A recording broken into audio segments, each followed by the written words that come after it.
Welcome to the Fantasy Audiobook. More children, more blessings, starting from marrying a wife to fight for hegemony. Chapter 61. After hearing the sound, Mu Zixuan immediately looked in the direction of the sound. Seeing this, Mu Zixuan froze on the spot. She never thought that she would be able to see her mother again in this life. From the day she married Lu Chen, she had been prepared to never return to the capital or see her relatives. But she didn't expect that just over a year later, she would see her mother again. Mu Zixuan was extremely moved.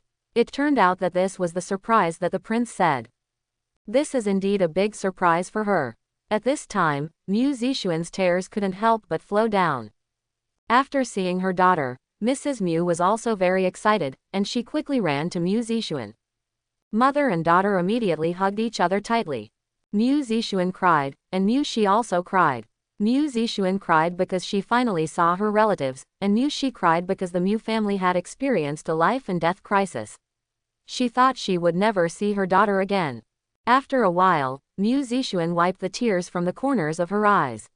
She was about to comfort her mother, but she found Mu Chengtian and the others standing not far away. Mu Zixuan realized that not only her mother had come to Beijing, but her father had also come, and her two brothers had also come. Even some of the servants of the Mu mansion are here.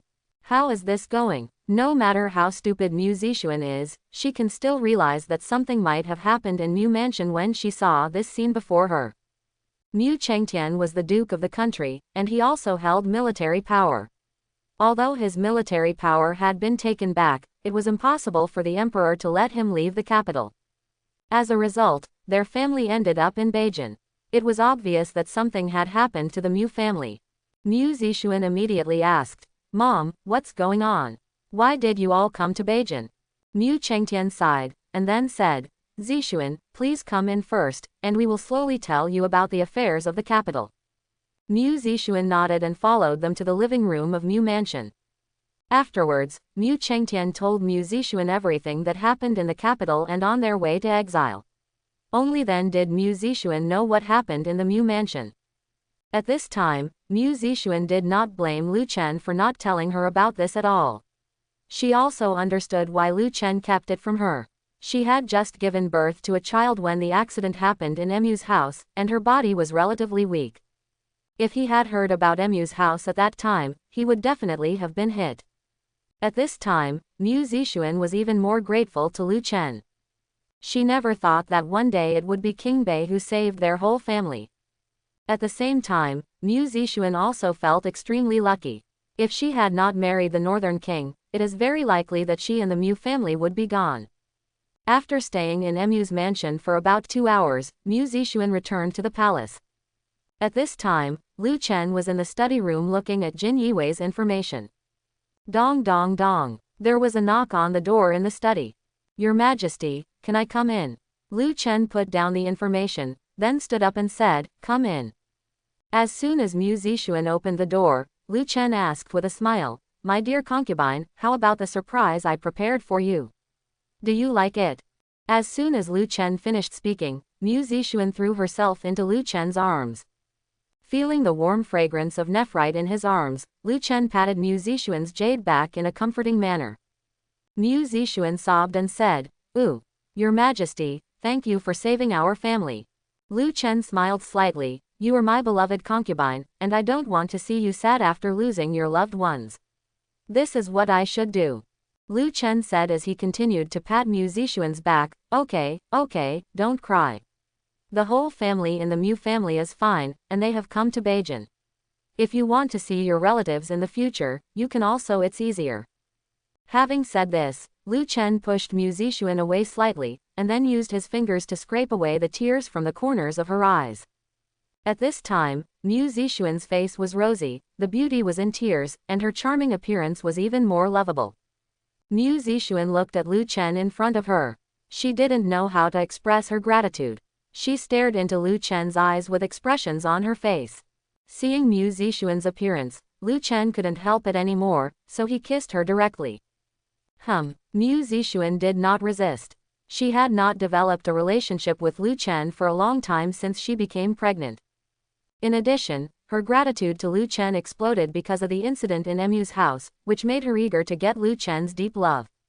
Originally, Lu Chen didn't like to cultivate relationships with his wives and concubines in the study. After all, this was where he worked. He just had to catch Wang Qingqi, a slave girl, and clean her up once in a while. But the atmosphere has already been set up to this point, so there is nothing more to say. The host cultivates a relationship with Mu Zixuan once, the qi refining technique experience value is increased by 20, and the rejuvenation hand experience value is increased by 20. Congratulations to the host for gaining another heir. He will be rewarded with 200 122mm howitzers, 1,000 artillery shells, and cement manufacturing technology. The more children you have, the greater the reward will be. Please keep up your efforts and produce more heirs. Lu Chen was stunned for a moment when he heard the system prompts at the back. He was still having a sweet time with his beloved concubine, but he didn't expect that his concubine would give birth to a child for him at this time.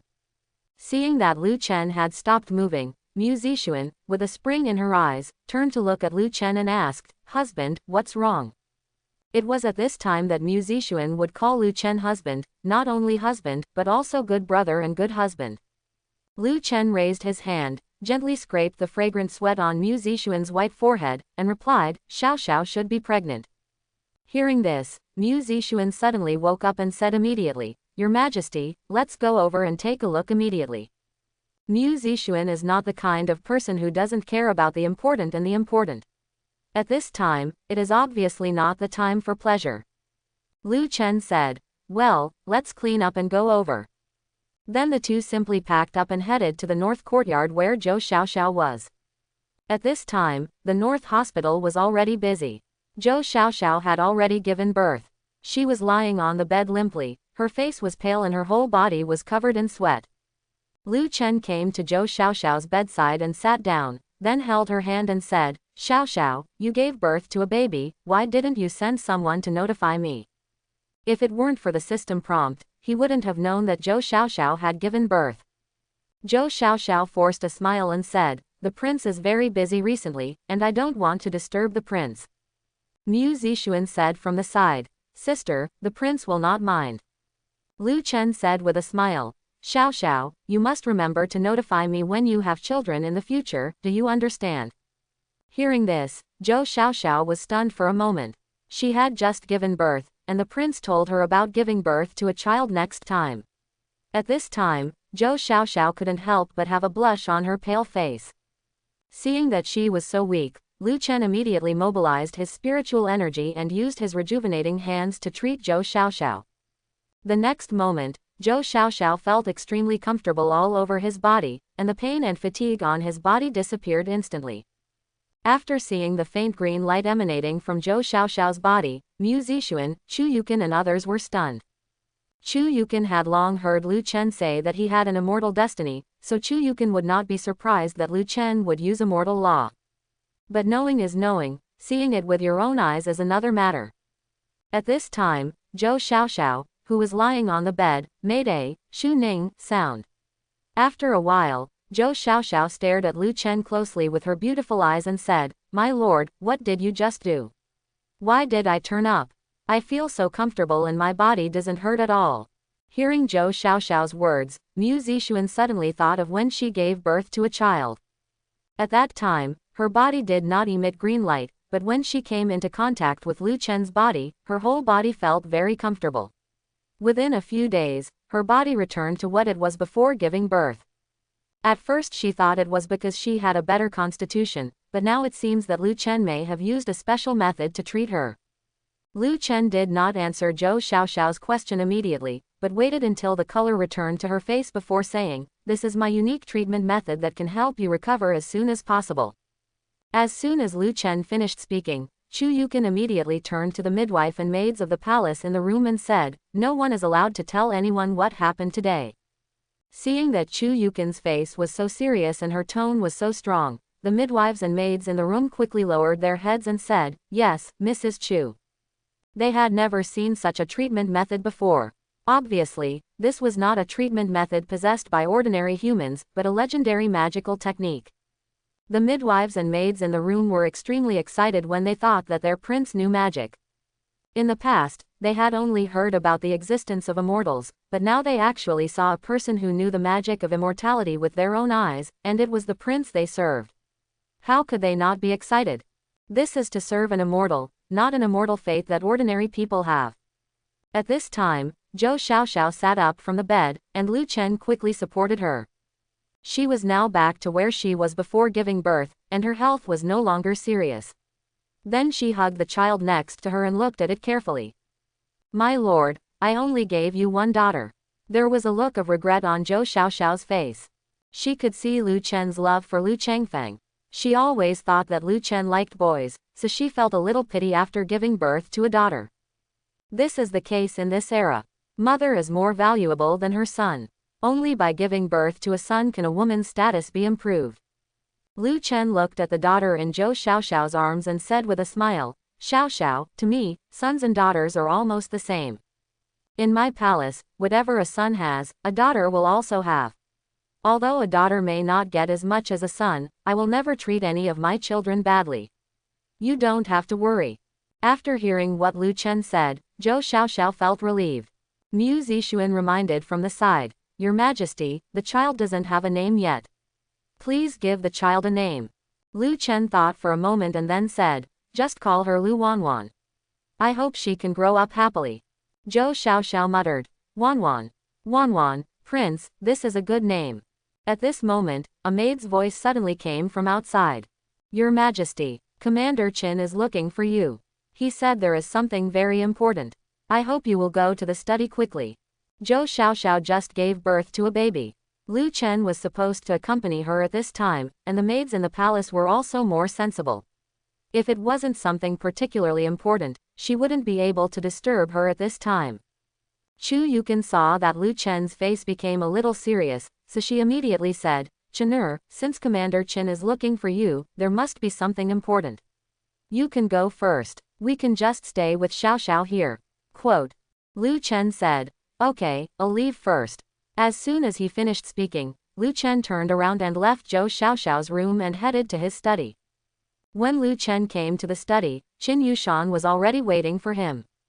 After Lu Chen opened the door, he asked, Commander Qin, what happened?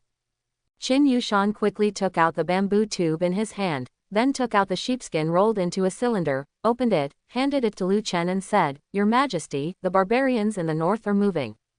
Hearing this, Lu Chen's brows instantly furrowed into the character, Chuan.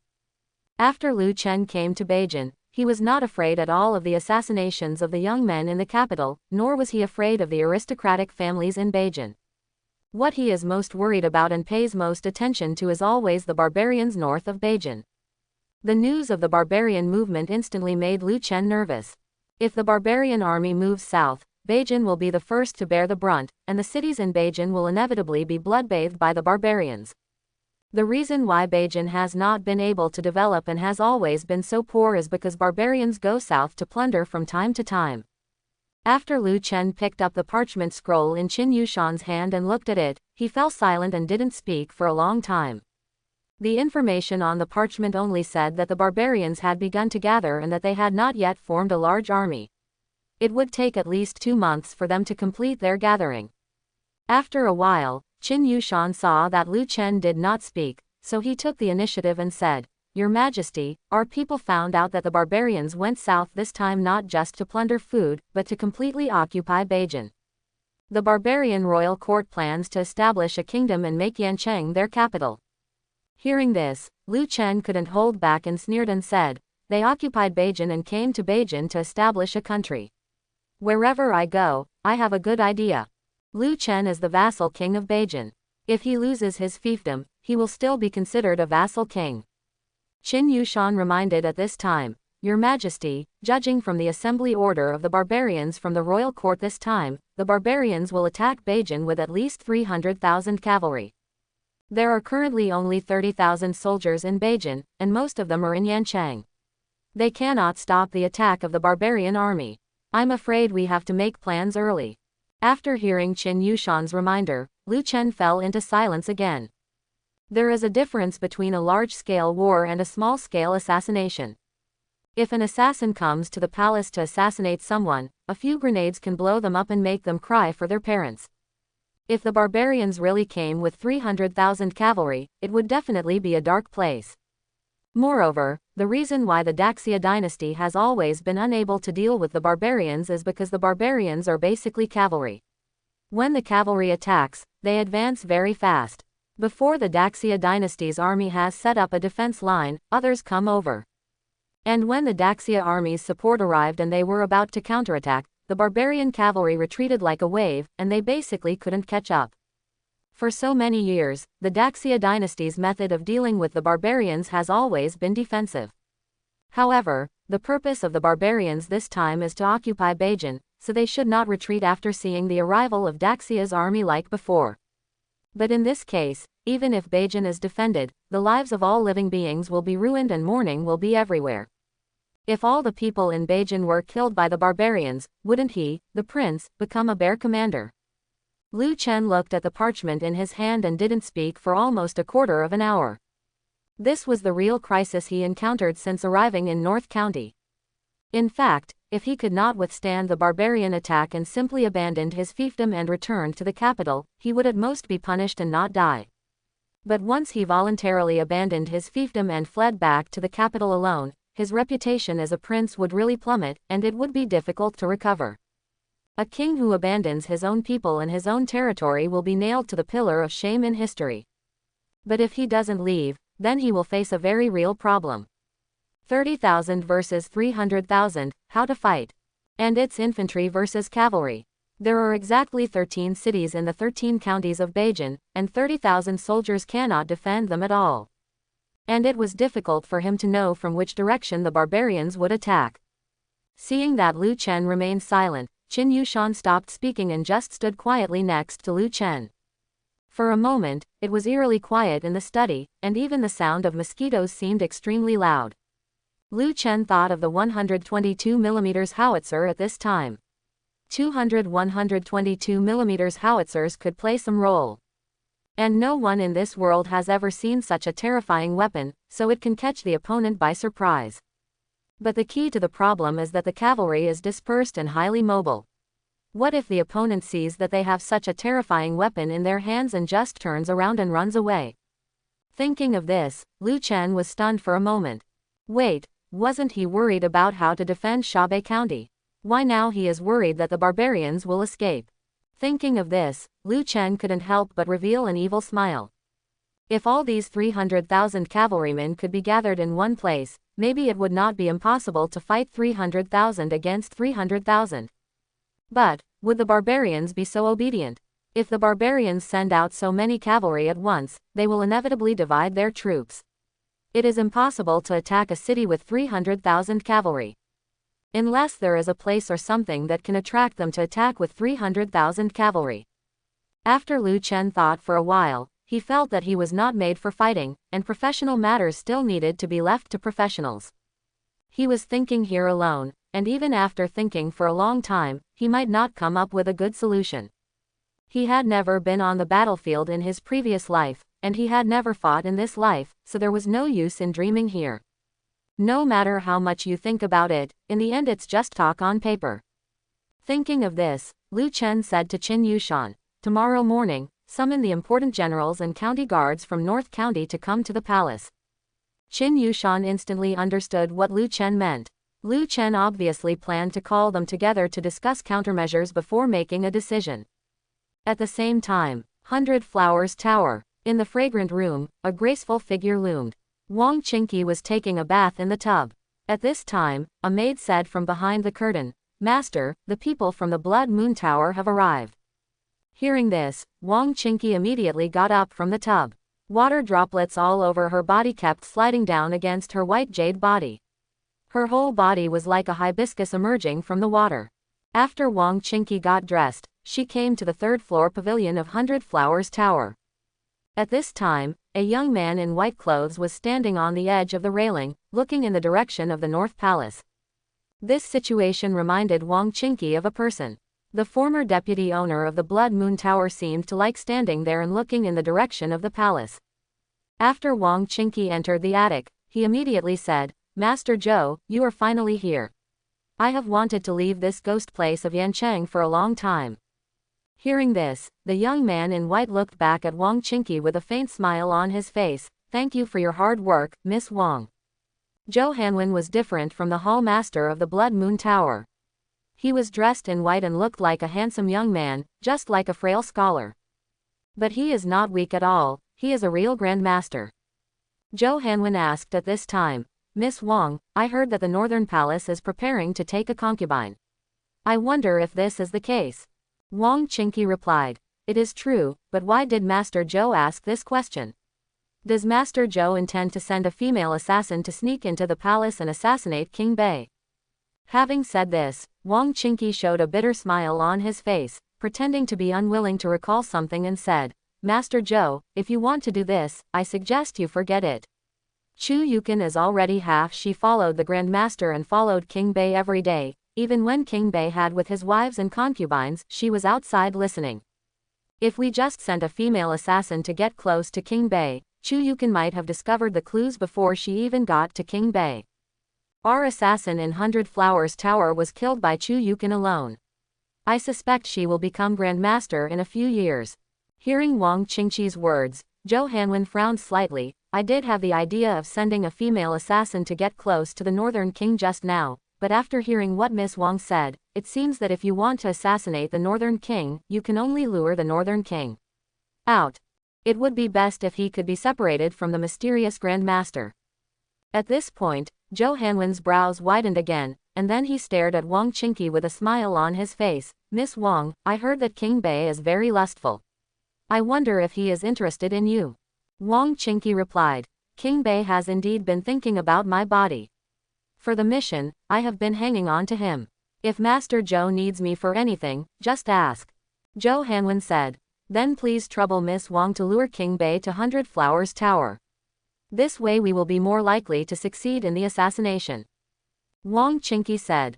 There is no problem with this, but even if I let him come to 100 Flowers Tower alone, I am afraid that the mysterious Grand Master and Chu Yukin around him will still follow him. Zhou Hanwen said with a smile. If we can lure those two people out of the palace, it will be a good thing for our Blood Moon Tower. I'm going to prepare a surprise for King Bei. Zhou Hanwen is not the kind of person who is stubborn. If he wants to take revenge on King Bei, he doesn't necessarily have to kill King Bei immediately. If the two mysterious Grand Master and Chu Yukin could be lured out of the palace, Shui Yulu could enter the palace and kill them. He wanted King Bei to see the corpses of his wives and concubines with his own eyes. Moreover, Shui Yulu came to Beijing this time for another important purpose, which was to obtain soap perfume and the method of making soap. As long as they can lure out the mysterious Grand Master, they will have enough time to steal the method of making soap and perfume from Beiwangfu.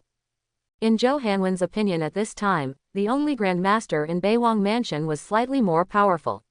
Without that Grand Master, Beiwang Mansion was just a lamb to be slaughtered. At this time, Wang Qingqi raised the corners of his mouth slightly, forming a weak arc on his lips, and said with a slight smile, in that case, I will let King Bei come to 100 Flowers Tower tonight. After hearing what Wang Qingqi said, Zhou Hanwen said politely, then I'll trouble Miss Wang. Wang Qingqi said, Master Zhou, there's no need to be polite. This is what I should do. After night fell, Lu Chen stayed in his study and repeatedly checked the map of Daxia, especially the terrain of Beijing. Although the map was hand-drawn by soldiers, it still has a certain reference value. Lu Chen was thinking at this time that if he wanted to maximize the effectiveness of the howitzer, the best way would be to lure all the barbarians' 300,000 cavalry into a narrow terrain. At that time, another pocket tie will be done, so that the barbarian cavalry will have no way to escape. Of course, his current plan is just on paper, and the specific operation is definitely not an ordinary difficulty. For example, whether the barbarians will be fooled and whether they will follow their thinking all depends on the barbarian generals.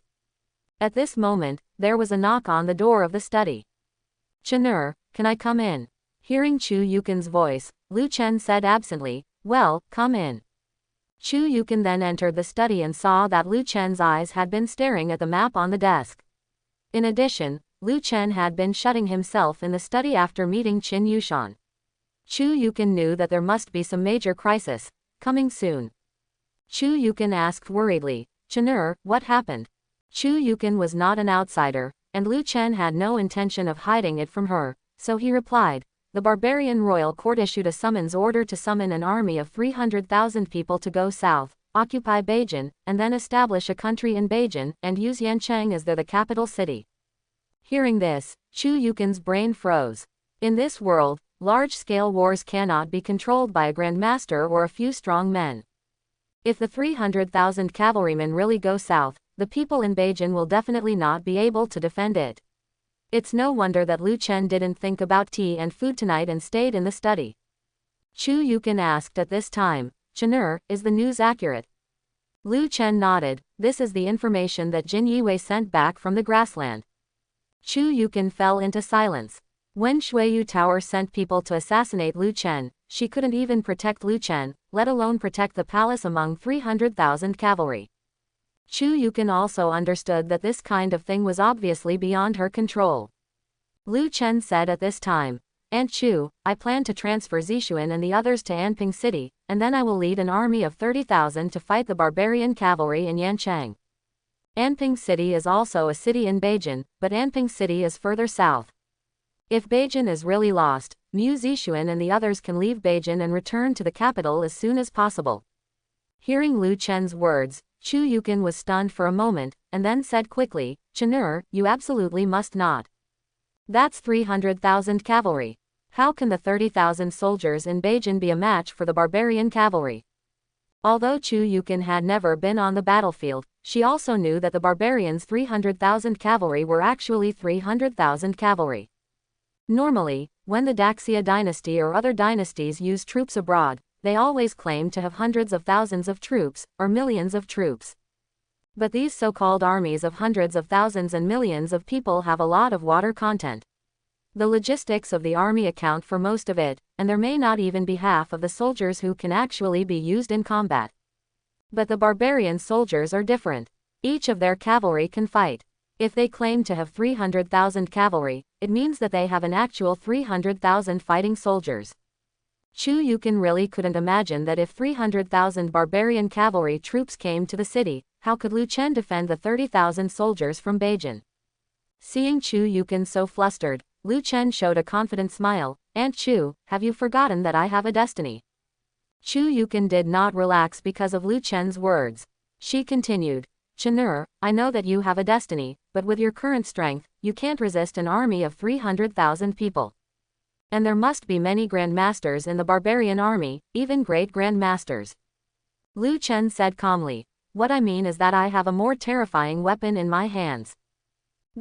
Hearing what Lu Chen said, Chu Yukin suddenly remembered the mysterious weapons Lu Chen used before. If Lu Chen had a large number of weapons of that type, or if the palace could produce similar weapons, then it would not be impossible to defeat 300,000 against 300,000. Chu Yukin asked curiously, Chenur, can the weapon you mentioned really withstand the charge of the barbarian cavalry? Lu Chen looked at the map and did not answer Chu Yukin's question directly, but asked, Aunt Chu, do you know what I am most worried about right now? Chu Yukin looked down at the map and said nothing. Since Lu Chen has said that he will lead 30,000 soldiers to confront the 300,000 barbarian cavalry head-on, what Lu Chen is worried about is naturally not the barbarian troops approaching the city. If Lu Chen wasn't even worried about barbarian troops coming to the city, Chu Yukin couldn't think of anything else that Lu Chen should be worried about. Lu Chen continued at this time, what I'm worried about is that the barbarian cavalry will escape. We can't completely keep the 300,000 barbarian cavalry. Chu Yukin. Hearing Lu Chen's words, Chu Yukin suddenly felt that her mind was a little hard to turn around. Not only do you want to resist the 300,000 barbarian cavalry going south, but you also want to completely defeat these 300,000 cavalry, and you also want them all to stay. If this was said to anyone, I'm afraid people would think that King Bei was frightened after hearing the news that the barbarians were going south. That's an army of 300,000 people. And they are cavalry. Let alone whether they can defeat these 300,000 cavalry, trying to keep 300,000 cavalry is tantamount to wishful thinking. At this time, Chu Yukin sighed and said, Chenur, I'm just a wife of a Taoist family. I don't know much about war. I just hope that you can be safe. At this time, Lu Chen looked up at Chu Yukin, whose eyebrows were slightly furrowed and her face was full of anxiety. He smiled and said, "Aunt Chu, don't worry, if we really lose to the barbarians, I will also find a way to escape. It is not too difficult for me to escape from the barbarian siege." Chu Yukin said, "Then when do you plan to send Zixuan and the others to Anping City?" Lu Chen said, "The sooner the better, I need to prepare in advance." At this time, Lu Chen looked into Chu Yukin's eyes and continued, "Aunt Chu, I hope you can leave with Zixuan and the others by then and help me protect them." Chu Yukin did not refuse Lu Chen's request this time because she knew that she would not be able to play a big role in such a large-scale war. "Okay, if Beijing is really lost, I will take Zixuan and the others back to the capital. You can just rest assured and fight the barbarians in Yancheng." Seeing that Chu Yukin agreed, Lu Chen lost another worry in his heart. At this time, the maid's voice sounded at the door.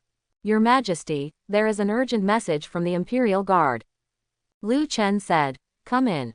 Then the maid entered the study and handed the letter in her hand to Lu Chen. Lu Chen opened it, glanced at it, and said to himself, "It seems that there is still a little trouble that needs to be solved before fighting against the barbarian army heading south." After hearing Lu Chen's words, Chu Yukin on the side immediately asked, "Chen'er, what happened again?" Lu Chen replied, "The owner of Blood Moon Tower came to Yancheng in person. He wanted Chinky to lead me to Hundred Flowers Tower. If I was accompanied by the so-called mysterious Grand Master, the people from Blood Moon Tower would come directly. The palace, Bloodbath the palace, if I don't have the Grand Master by my side, they plan to kill me first in Hundred Flowers Tower, and then use me to lure out the mysterious Grand Master."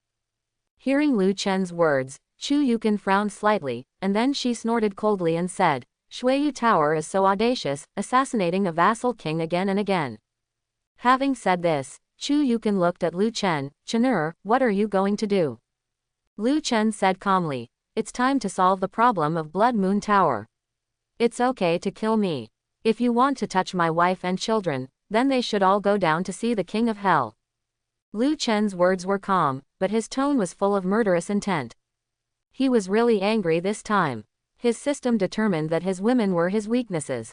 If they wanted to touch his weaknesses, then the other party would not be able to live. Lu Chen continued, "Getting rid of the Blood Moon Tower is just the beginning. The people behind the scenes are still there. Without the Blood Moon Tower, other assassin organizations are coming. It's time to give the people behind the scenes a warning." Hearing Lu Chen's words, Chu Yukin instantly understood what Lu Chen meant. Lu Chen was planning to attack a certain prince in the capital. Naturally, Chu Yukin would not stop Lu Chen. After all, the prince sent assassins to kill Lu Chen again and again, which no one could bear. However, Chu Yukin still reminded, "Chen'er, now that the barbarians are moving south, if you want to attack someone in the capital, you must have your men do it cleanly, otherwise if your father finds out, he will be very there may not be troops sent to support you." Lu Chen said, "Don't worry, Aunt Chu, I still know the pros and cons." Then Lu Chen said to the maid outside the study, "Xiaoshui, go and call Commander Qin." The maid's voice came from outside the door, "Yes, Your Majesty." After the maid left, Lu Chen said to Chu Yukin with a smile, "Aunt Chu, I will trouble you to go to Hundred Flowers Tower later." Chu Yukin instantly understood what Lu Chen wanted to do. She wanted the people in Blood Moon Tower to think that she and the Grand Master followed Lu Chen to Hundred Flowers Tower, and then lured the assassins from Blood Moon Tower to come to the palace to bloodbath the palace. Chu Yukin said, "Okay, Chen'er, you have to be more careful." Although she knew that Lu Chen's strength was no longer what it used to be, Chu Yukin would still subconsciously care about Lu Chen. After all, it was Chen'er whom she had watched since childhood. Now that there are Jinyue, the various actions of the palace are much faster. Not long after Qin Yushan came to the palace, he asked the Jinyue to prepare an ambush in the palace. As long as the assassins from Blood Moon Tower dare to come at that time, they will never come back. Although there is a Grand Master in Blood Moon Tower, Qin Yushan is also a Grand Master, and Qin Yushan is not an ordinary Grand Master. There is still no big problem in dealing with a small Grand Master in Blood Moon Tower. In order to pretend to be more respectable, Lu Chen specially sent someone to the Mu Mansion and told Mu Chengtian that he had something very important and asked him to come to the palace. Mu Chengtian was very happy when he heard that King Bei had assigned him a task so soon. He had things to do when he first arrived in Beijing, which meant that King Bei valued him very much. What he was afraid of now was that King Bei would always leave him alone. A general who is not reused by the king has no value. It's time for him to show his worth. Then Mu Chengtian dressed up carefully according to Lu Chen's request. He looked like a knight-errant, wearing a bamboo hat and covering his face so that people couldn't see clearly who he was. When Mu Chengtian came to the palace full of enthusiasm, thinking that Lu Chen was going to give him an important task, Lu Chen actually said to Mu Chengtian, "Father-in-law, please go to 100 Flowers Tower and pretend to be the mysterious Grand Master of the royal palace. Help me divert the attention of the Blood Moon Tower assassins and make them think that the mysterious Grand Master of the palace has left the palace so as to attract them to attack the palace." Hearing this, Mu Chengtian was stunned for a moment, diverting the assassin's attention. This is something important. Lu Chen also asked his servants to tell him that it was a very important matter, but this is the result. Although he felt a little disappointed, Mu Chengtian still accepted the order and said, "Yes, Your Majesty." Having said this, Mu Chengtian asked curiously, "Your Majesty, how many assassins did Blood Moon Tower send to assassinate you this time? Don't you need my help?" Mu Chengtian still wanted to fight for it. Although he knew that Lu Chen had many strong men, he was still a Grand Master after all, and the Grand Master could play a greater role. Lu Chen smiled faintly, and then said, "There are only a few assassins. They can be solved quickly. I don't need your help, father-in-law, yet." Seeing that Lu Chen had said this, Mu Chengtian couldn't bear to follow Lu Chen, so he had to follow Lu Chen's request and follow a fake prince to 100 Flowers Tower. On the way to 100 Flowers Tower, Mu Chengtian asked Chu Yukin curiously, "Mrs. Chu, how many masters did the assassins from Blood Moon Tower send this time?" Chu Yukin replied, "I don't know this either, but I heard that their host came in person." Hearing Chu Yukin's answer, Mu Chengtian was stunned for a moment. The owners of the Blood Moon Tower were already here. How could Bei Wang still show such an understatement? Mu Chengtian soon calmed down his heart. With so many strong men under King Chu's hands, he really didn't need to be afraid of the Blood Moon Tower. The owner of the Blood Moon Tower is just a Grand Master at best, and there must be more than one Grand Master under Bei Wang. The Shuiyu Tower went to Bei Wang's mansion purely to seek death.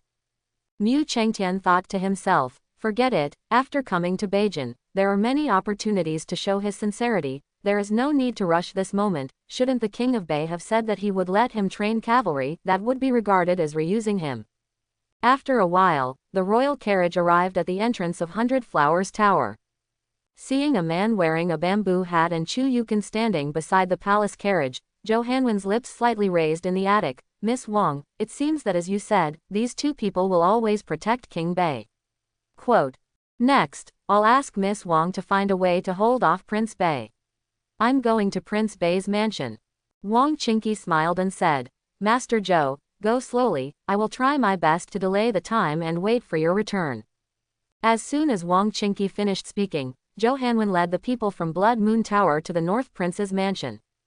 At this moment, it was getting late and the sun had already set. The fiery red sunset shone on people's bodies, dyeing their skin bronze. Zhou Hanwen and his party quickly passed through the streets and headed straight to the North Prince's mansion. At this time, the North Palace was extremely quiet, and there seemed to be no one in the palace. When Zhou Hanwen and others entered the Northern Palace, they found that there was not even a single servant in the palace. Zhou Hanwen frowned, and he instantly felt something was wrong.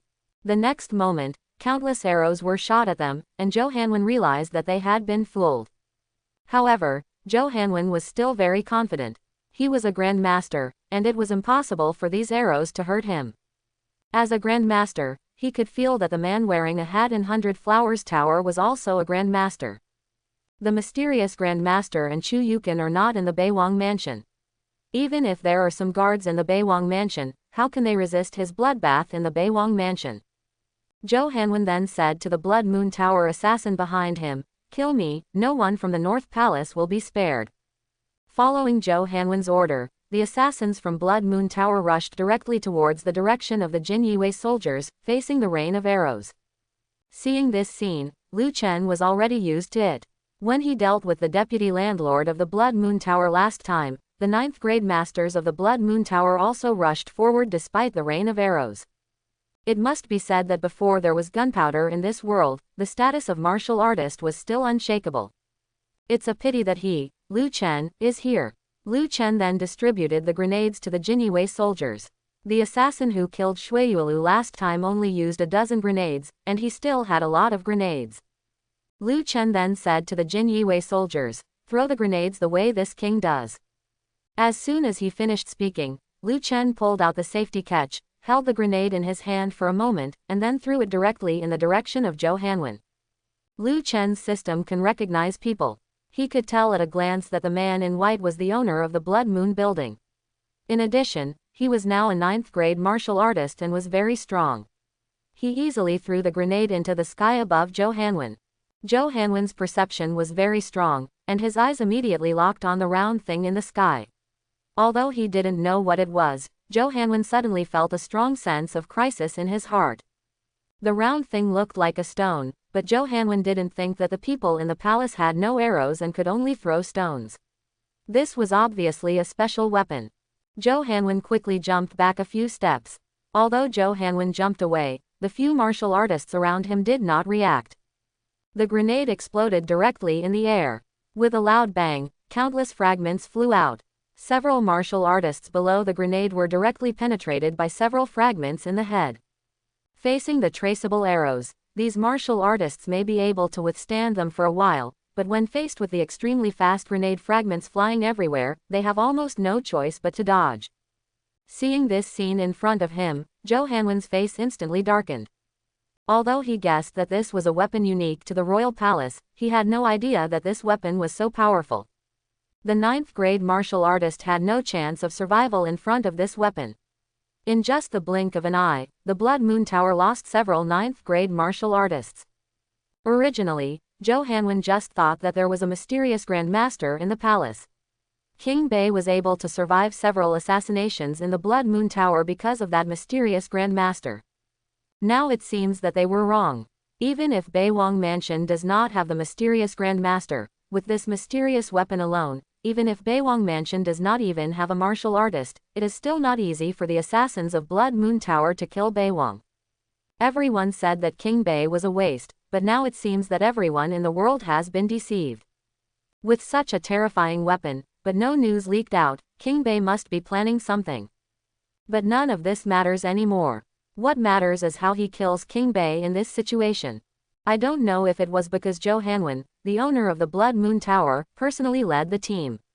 Although the first grenade took away several 9th grade martial artists, the assassins of the Blood Moon Tower still did not mess up. This surprised Liu Chen. However, Liu Chen did not intend to give them time to react. The next moment, he continued to throw grenades, and other Jinyue soldiers holding grenades also threw the grenades according to the method Liu Chen just used. Then a dozen grenades exploded above the heads of the Blood Moon Tower assassins. The poor Bloody Moon Tower assassins didn't even see King Bei himself, so they were killed and injured in large numbers, with only a few people left. Zhou Hanwen panicked at this time. He didn't expect that in such a short period of time, the people he brought would be basically gone. These assassins are all the elites of Blood Moon Tower. According to the past, these assassins would have no problem assassinating the emperors of some small countries, let alone a prince. But today, even the northern king didn't see them, and most of their people were dead. The weapons in Beiwangfu are too terrifying. No. He must leave Beiwang Mansion quickly. There has never been any news about the weapons in the Beiwang Mansion. It must be because all outsiders who saw such weapons were killed. Otherwise, it is impossible for Daxia to have no news about such weapons. This is a powerful weapon that can overturn the world of martial Dao. If people knew that Bei Wangfu possessed such a weapon, the entire martial Dao world would probably tremble, and the martial artist status would plummet. Zhou Hanwen thought in his heart that although he might not be able to kill the Northern King, as long as he escapes and spreads the news that the Northern Prince's mansion possesses such a powerful weapon, it won't be long before the Northern King will be killed by all the marshals in the world. To be assassinated by a master. He didn't believe that King Bei could still protect himself at that time. Thinking of this, Zhou Hanwen turned around and prepared to run away. However, the moment he turned around, he discovered that at the gate of the palace, a man wearing red clothes and carrying a long knife was leaning against the door frame. The moment he saw Qin Yushan, Zhou Hanwen's pupils shrank slightly. Another Grand Master. And this is no ordinary Grand Master. He had seen this man before. This is the killer known as the Blood Demon Sword. When this man dominated the world, there was no Blood Moon Tower, and he had only seen this man from afar. Zhou Hanwen never expected that he would see this man again in this place. Zhou Hanwen only had one thought left in his heart, and that was to escape. Putting aside the mysterious weapons of the palace, the Blood Demon Mad Saber alone was not something he could deal with. Others were Grandmasters more than 10 years ago. Even if Qin Yushan is still Grandmaster now, his strength is infinitely close to that of the great Grandmaster. He, a martial artist who had just entered the Grandmaster realm world, was not something he could resist. Zhou Hanwen couldn't figure out why the Blood Demon Mad Saber appeared in the North Prince's mansion. He actually became King Bei's subordinate. How did King Bei do it? Qin Yushan smiled and said at this time, Zhou Hanwen, the deadly scholar, the owner of the Blood Moon Tower, I have long wanted to see your iron fan, and it seems that I finally got my wish today. After hearing Qin Yushan's words, Zhou Hanwen came back to his senses. Now is not the time to think about that. Now that he knows the terror of the North King's mansion, the North King is even more unlikely to let him go. If he wants to escape, he must first deal with Qin Yushan in front of him. Zhou Hanwen then took out a fan, opened it with a bang, and said, then let me ask Senior for advice. As he spoke, Zhou Hanwen waved his fan, and a dozen sharp needles flew towards Qin Yushan. After Qin Yushan easily avoided these sharp needles, he stepped out like a cannonball and rushed towards Zhou Hanwen in an instant. The best way to deal with the hidden long-range weapon in Zhou Hanwen's hand is to close the distance. However, Zhou Hanwen's iron fan was obviously not only capable of firing hidden weapons. He immediately tightened his wrist and closed the fan. The next moment, a sword blade appeared at the front of the fan. Zhou Hanwen's iron fan turned into a sword again at this time. Then, the two began to fight at close range. Sparks caused by the collision of the swords and fans continued to fly. The body-protecting aura on the two men was completely released, and the surrounding floor tiles were lifted up. When Qin Yushan and Zhou Hanwen were fighting, several 9th-grade martial artists from Jinyue were not idle. With the help of grenades, they eliminated all the assassins in the Blood Moon Tower in 3 strikes. Now only Zhou Hanwen is left as the owner of Blood Moon Building. Lu Chen jumped down from the roof at this time, then walked to the flower bed of the martial arts training ground and sat on it, watching the battle between Zhou Hanwen and Qin Yushan. At this time, a member of the Jinyi Guard Qinhu came to Lu Chen and asked, Your Majesty, don't we take action? Lu Chen immediately raised his hand and waved, and then said, No, I want to see what the battle between Grandmasters is like. Lu Chen has never seen Grandmaster fight, so he doesn't know the specific strength of Master Dao sect. By seeing the battle between Grandmasters with his own eyes, he can better evaluate the Grandmaster's combat effectiveness, and it also helps him judge whether modern weapons can easily defeat a Grandmaster. By then, there will definitely be a martial artist from the Grandmaster realm among the barbarian cavalry, and there will probably be more than one. Knowing the Grandmaster's combat effectiveness in advance, he can be well prepared. At this time, Qin Yushan was holding the knife in his hand and pressing down on Zhou Hanwen. Zhou Hanwen was forced to dodge and had no ability to fight back. Zhou Hanwen felt that his arms were constantly trembling.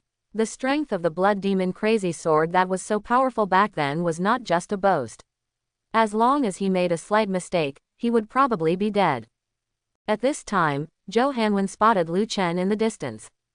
He has never met Lu Chen, but judging from the respectful attitude of the surrounding Jinyi guards towards Lu Chen, he has basically guessed Lu Chen's identity.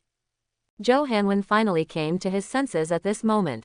He already understood that the person who entered the 100 Flowers Tower earlier was not the Northern King at all. The handsome young man not far away was the real Northern King. They, Blood Moon Tower, were fooled from the beginning.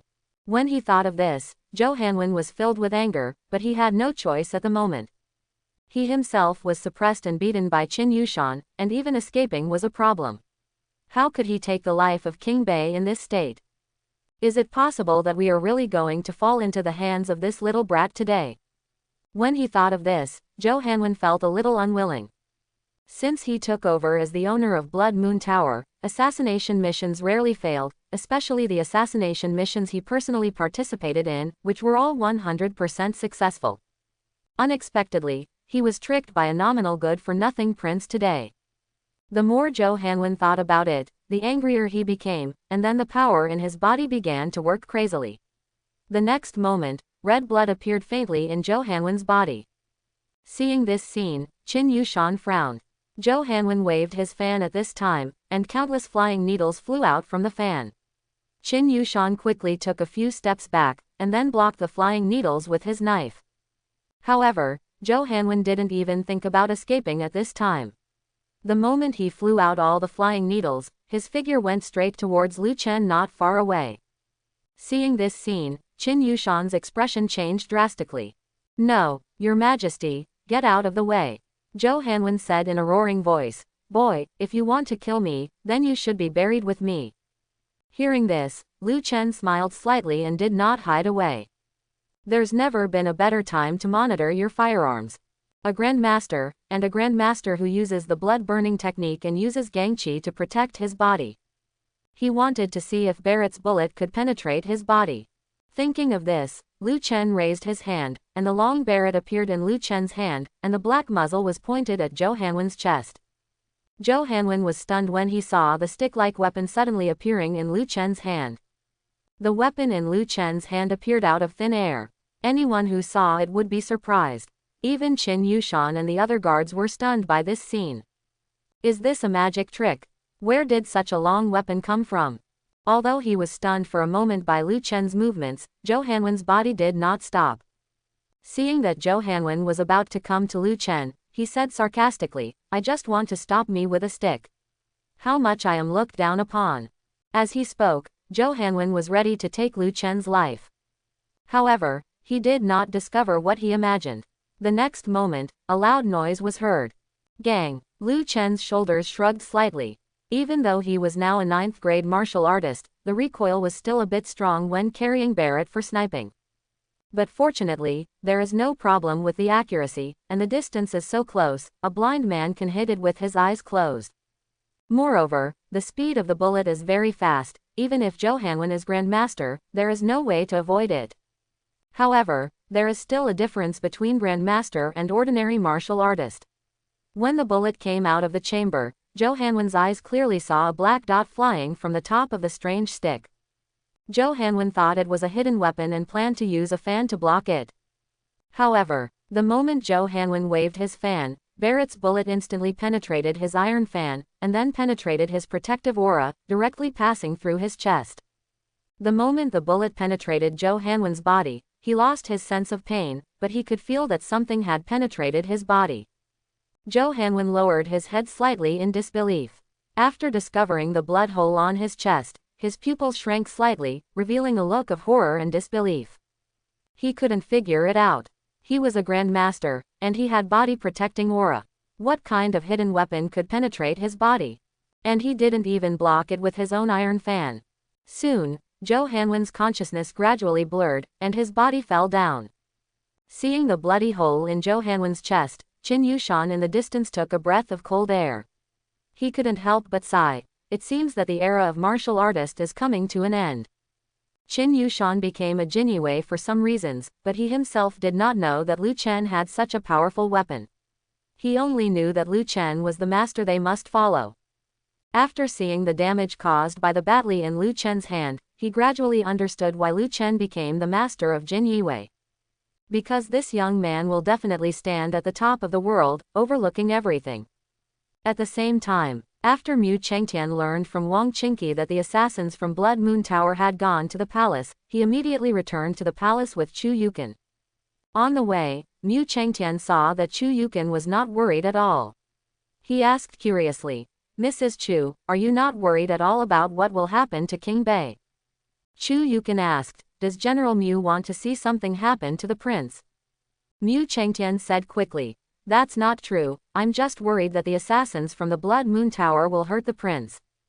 Mu Chengkai came to Beijing. If something happened to King Bei, their family would have a hard time, so he is the one who is most worried about something happening to Lu Chen. Seeing Chu Yukin's calmness, Mu Chengtian also felt a little curious. Is the North Palace really so powerful? They didn't panic at all when faced with a Grandmaster and Blood Moon Tower. Soon, Mu Chengtian and Chu Yukin returned to the palace. Mu Chengtian quickly entered the palace, intending to help the palace resist the assassins from the Blood Moon Tower. However, as soon as he entered the palace, he found the corpses of assassins wearing black clothes on the ground. Seeing that Mu Chengtian and Chu Yukin were back, Lu Chen said with a smile, "Father-in-law, Aunt Chu, you have worked hard." Chu Yukin didn't say anything. She quickly walked to Lu Chen's side and asked with concern, "Chen'er, are you okay? Are you injured?" Although she didn't seem worried at all about the situation in the palace on her way back, she was still very worried about Lu Chen's situation. Lu Chen was about to reply that it was okay, but suddenly thought of something, so he immediately covered his chest, and then said with a strong look on his face, "Aunt Chu, I'm okay, I just suffered a minor injury."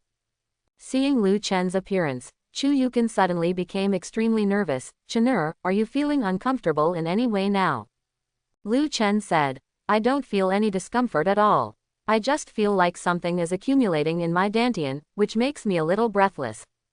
Hearing this, Mu Chengtian, who was not far away, couldn't help but become worried. Just as he was about to say something, he heard Lu Chen say, "Commander Qin, please help dispose of the corpse in the palace. I am not feeling well. Let's go back and rest first." Having said this, Lu Chen took Chu Yukin's beautiful hand and left in front of everyone. As he walked, he said, "Aunt Chu, please help me to adjust. I feel that the air in my body is getting less and less." It's clear. Seeing this scene, Mu Chengtian was stunned. After Lu Chen and Chu Yukin left, Mu Chengtian asked Qin Yushan curiously, "Commander Qin, is King Bei okay?" Mu Chengtian didn't know what was going on. He really thought that Lu Chen was seriously injured and needed Chu Yukin to nurse him back. Hearing Mu Chengtian's question, Qin Yushan smiled and said, "The king of the north is naturally busy." Mu Chengtian asked doubtfully, "Why can you still laugh when Bei Wang is in trouble?" Qin Yushan asked back, "General Mu, can't you see that King Bei is in trouble in front of Mrs. Chu?" Mu Chengtian was not a fool. After hearing Qin Yushan's reminder, Mu Chengtian understood instantly. Being injured is just an excuse. So, does King Bei have other thoughts about Chu Yukin? Mu Chengtian quickly stopped himself from thinking about it. This was not something he should be concerned about. As a man, it is normal to have some thoughts about beautiful women. King Bei is also a man, so it is not surprising. Mu Chengtian then focused on the corpses of the assassins on the ground. He found that except for the corpses of the assassins, there were no other corpses on the ground. There is not a single body of a palace soldier. In other words, when the assassins from the Blood Moon Tower come to the palace cannot kill all the assassins from the Blood Moon Tower with one soldier. How did you do that? Mu Chengtian then looked at Qin Yushan and continued to ask, "Commander Qin, why didn't I see the bodies of the royal soldiers?" Qin Yushan replied, "General Mu, not a single soldier in the palace died. Where did the corpses come from?" Hearing Qin Yushan's answer, Mu Chengtian was shocked. The palace actually wiped out the assassins of the Blood Moon Tower without losing a single soldier. Is this the true strength of Bei Wangfu? At this time, Qin Yushan said, "General Mu, please go back and have a good rest today. The prince will summon us tomorrow morning if he has something to do, and you will also participate."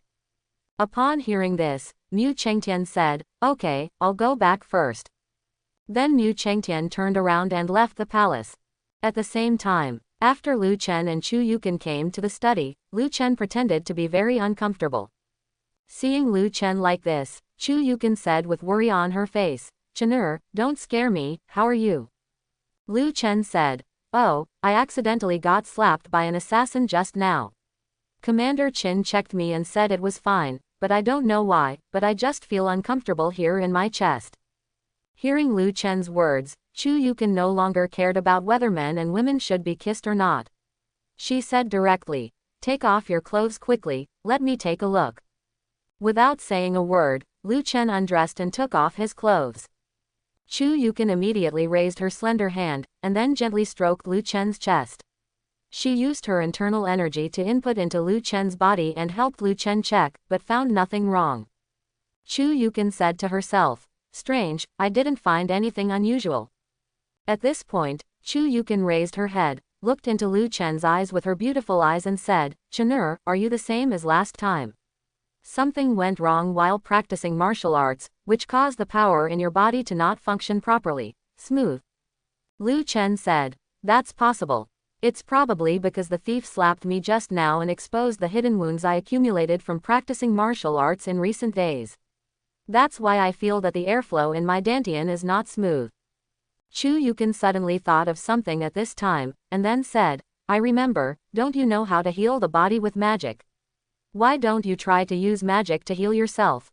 Lu Chen sighed, "Oh, Aunt Chu, it's hard for a doctor to heal himself. My magic can only be used to treat others, not myself." Chu Yukin said worriedly, "What should we do?" Lu Chen asked with a smile on his face. "Aunt Chu, have you forgotten the method you used to help me heal last time?" This. Chu Yukin hesitated for a moment. Of course she hasn't forgotten how she helped Lu Chen nurse her last time, but she always felt that that conditioning method was not very serious. And she almost made a mistake last time. If she did it again this time, what if she couldn't control herself later? Thinking of what happened last time, Chu Yukin's dignified and elegant beauty appeared with a touch of flying clouds. Chu Yukin then said, "Chen'er, is that method really effective for your body?" Lu Chen replied, "Didn't we already try it last time? It must be useful." Chu Yukin hesitated for a moment, then said, "Okay, let's try again, but don't put your legs too close to me." At this point, Chu Yukin's face became even redder, and she completely looked like a shy beautiful woman. It's okay if the upper body is too close, but it's inappropriate if the lower body is too close. She also knows that Lu Chen has some thoughts about her, and she is worried that Lu Chen will not be able to control himself. Seeing that Chu Yukin agreed, Lu Chen said, "Yeah, I understand." Then Lu Chen raised his hands and hugged Chu Yukin's waist directly.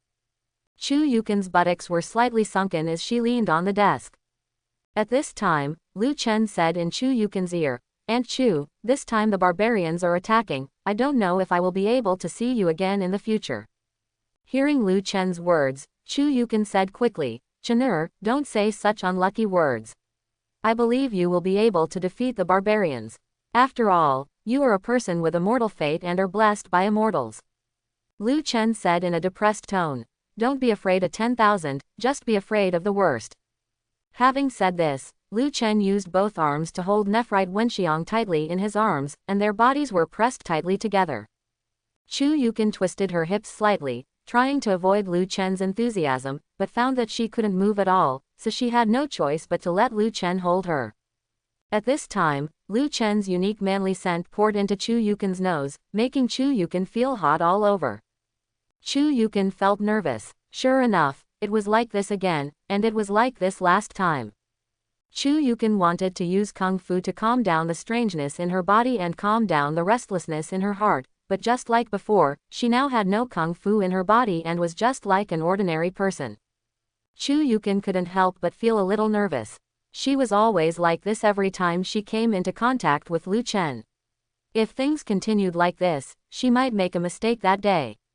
Fortunately, Lu Chen didn't move his hands or feet at this time.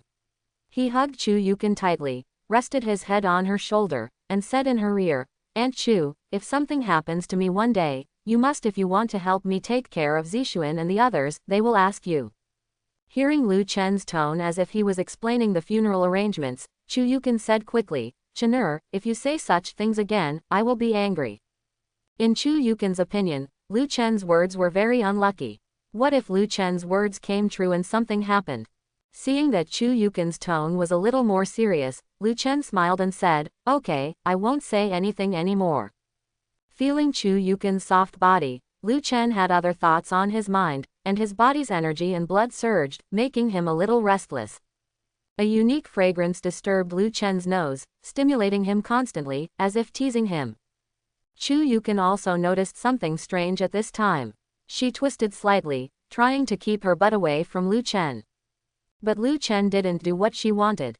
His big hand moved down slightly and fixed Chu Yukin's buttocks, making it impossible for her to move. Chu Yukin was in a state of confusion. She didn't expect Lu Chen to be so bold. Chu Yukin quickly pushed Lu Chen away with her upper body, then looked at Lu Chen with a pool of spring water in her eyes and asked, "Chenur, are you feeling better? Let auntie go when you feel better." There was a hint of prayer in Chu Yukin's tone. If it continued like this, something might really happen. Lu Chen said, "I still feel uncomfortable. Please stay a little longer. It may be that there are too many hidden injuries and it will take some time to repair." Wang Qingqi blushed and whispered, "Can you be more honest with your hands and stop touching them everywhere? If you do this again, I will really get angry." Lu Chen said innocently, touching randomly. "No, haven't I always kept my hands like this?" Chu Yukin pursed her lips but didn't say much. She really couldn't speak. As time passed by, Chu Yukin became increasingly unable to suppress her inner restlessness. Her whole body softened, and she was able to stand only with Lu Chen's support. At this time, Lu Chen looked at Chu Yukin's beautiful eyes and said, "Aunt Chu, I feel that this conditioning method is not very effective anymore. We need to go further." Hearing this, Chu Yukin, who was already in a daze, suddenly woke up. "Want to go further? Their bodies are already stuck together. If it goes further, wouldn't it be?" Chu Yukin didn't dare to think about it anymore. She said quickly, "No, I am your aunt, we can't do that kind of thing." Seeing Chu Yukin's excited look, Lu Chen smiled and said, "Aunt Chu, you misunderstood me. I didn't mean it that way." Hearing Lu Chen's words, Chu Yukin was slightly relieved, and then she asked in a gentle tone, "Chenur, what you said is to go further." Before Chu Yukin could say anything, Lu Chen leaned her head over, and then took the initiative to kiss her lips. Chu Yukin's mind suddenly went blank. She didn't expect that Lu Chen would do such a thing, and Lu Chen's movements were so sudden that she didn't even have time to dodge. Lu Chen glanced at Chu Yukin's favorability score at this time. In the past, Chu Yukin's favorability score had always been 98, but it was always 2 points short of 100. But when he took the initiative to kiss like this, Chu Yukin's favorability level not only did not drop, but instead rose by 1 point, reaching 99. Lu Chen felt a little incredible. By doing such a thing, he was already prepared for Chu Yukin's favorability to drop. In fact, this is easy to understand. Chu Yukin originally felt that way about him in her heart. Coupled with the continuous influence of Longfeng Ti, her heart had long belonged to him. It's just that some secular morals in this world trapped her like shackles, so she never dared to go further with Lu Chen. But today Lu Chen took the initiative to break the rigid situation between the two, which directly broke the shackles in Chu Yukin's heart, so her favorability towards Lu Chen also began to rise. But after Chu Yukin came to her senses, she quickly raised her hand and kept pushing Lu Chen's chest, trying to push him away. "Aha!" Chu Yukin pushed Lu Chen's chest with her jade hands and made a voice to protest, but Lu Chen ignored it. This is the best opportunity for desensitization. If nothing further happens between him and Chu Yukin, then his relationship with Chu Yukin will remain in such a stalemate from now on. Lu Chen didn't plan to win over Chu Yukin today, but she had to let Chu Yukin get familiar with doing intimate things with her. Only in this way, she would be able to accept herself more quickly when doing business in the future. Chu Yukin struggled for a moment and found that there was really no way to push Lu Chen, so she had to give up and passively cooperated with Lu Chen's kiss.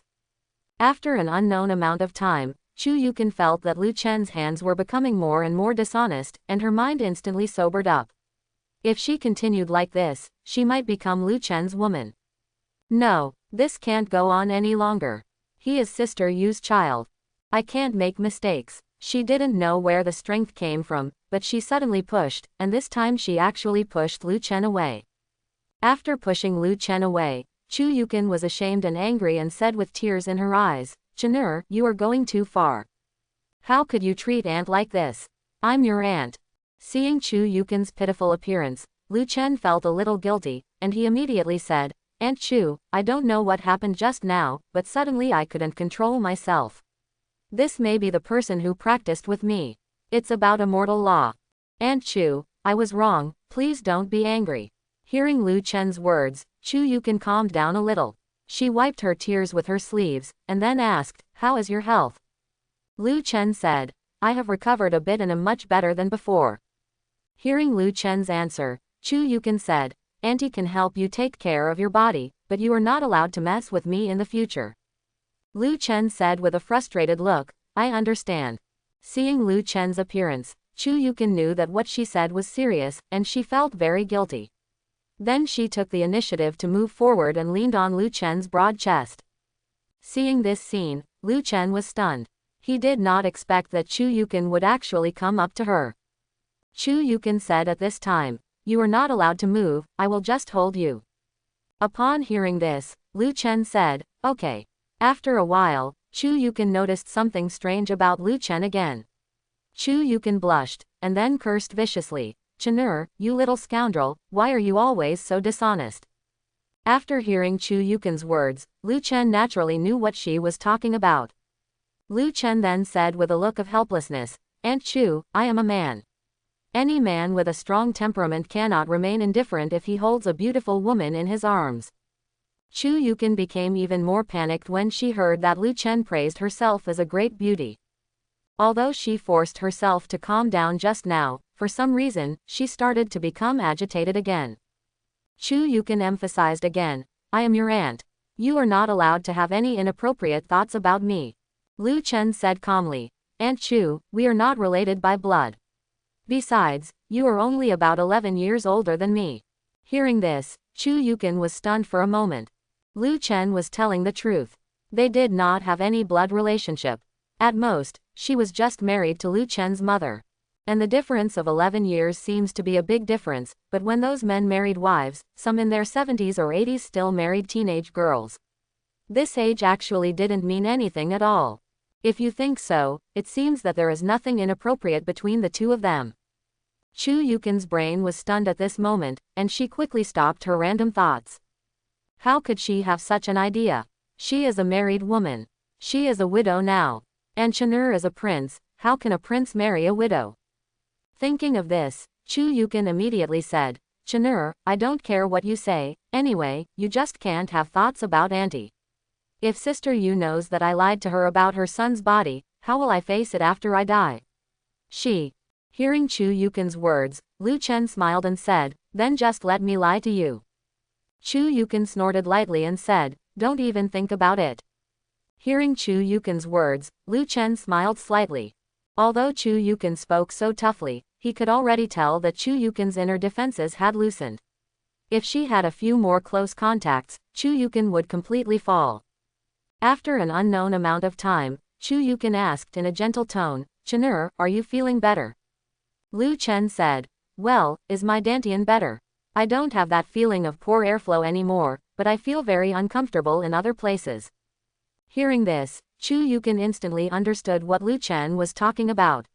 She spat and cursed, you little rascal, don't think I don't know what you are thinking. You should look to Mu Zixuan for any other problems with your body. Solve it. Having said this, Chu Yukin slowly pushed Lu Chen away, then took a few steps back to distance herself from him. Chenur, since you're fine, I'll leave first. Lu Chen said, okay. Lu Chen feels that the situation is about the same. This kind of thing still needs to be done step by step and cannot be done forcefully. Then Chu Yukin turned around and walked towards the door. Seeing Chu Yukin's charming figure, Lu Chen felt that he couldn't control it. Then he immediately went to Mu Zixuan's yard and picked up Mu Zizan went to the next room to cultivate feelings. The next morning, early in the morning, before Lu Chen got up, all the important officials from Beijing came to the palace. County Governor Li Rui felt a little puzzled when he saw the armored generals and lieutenants on the palace's martial arts training ground. Why did the palace summon them at this time?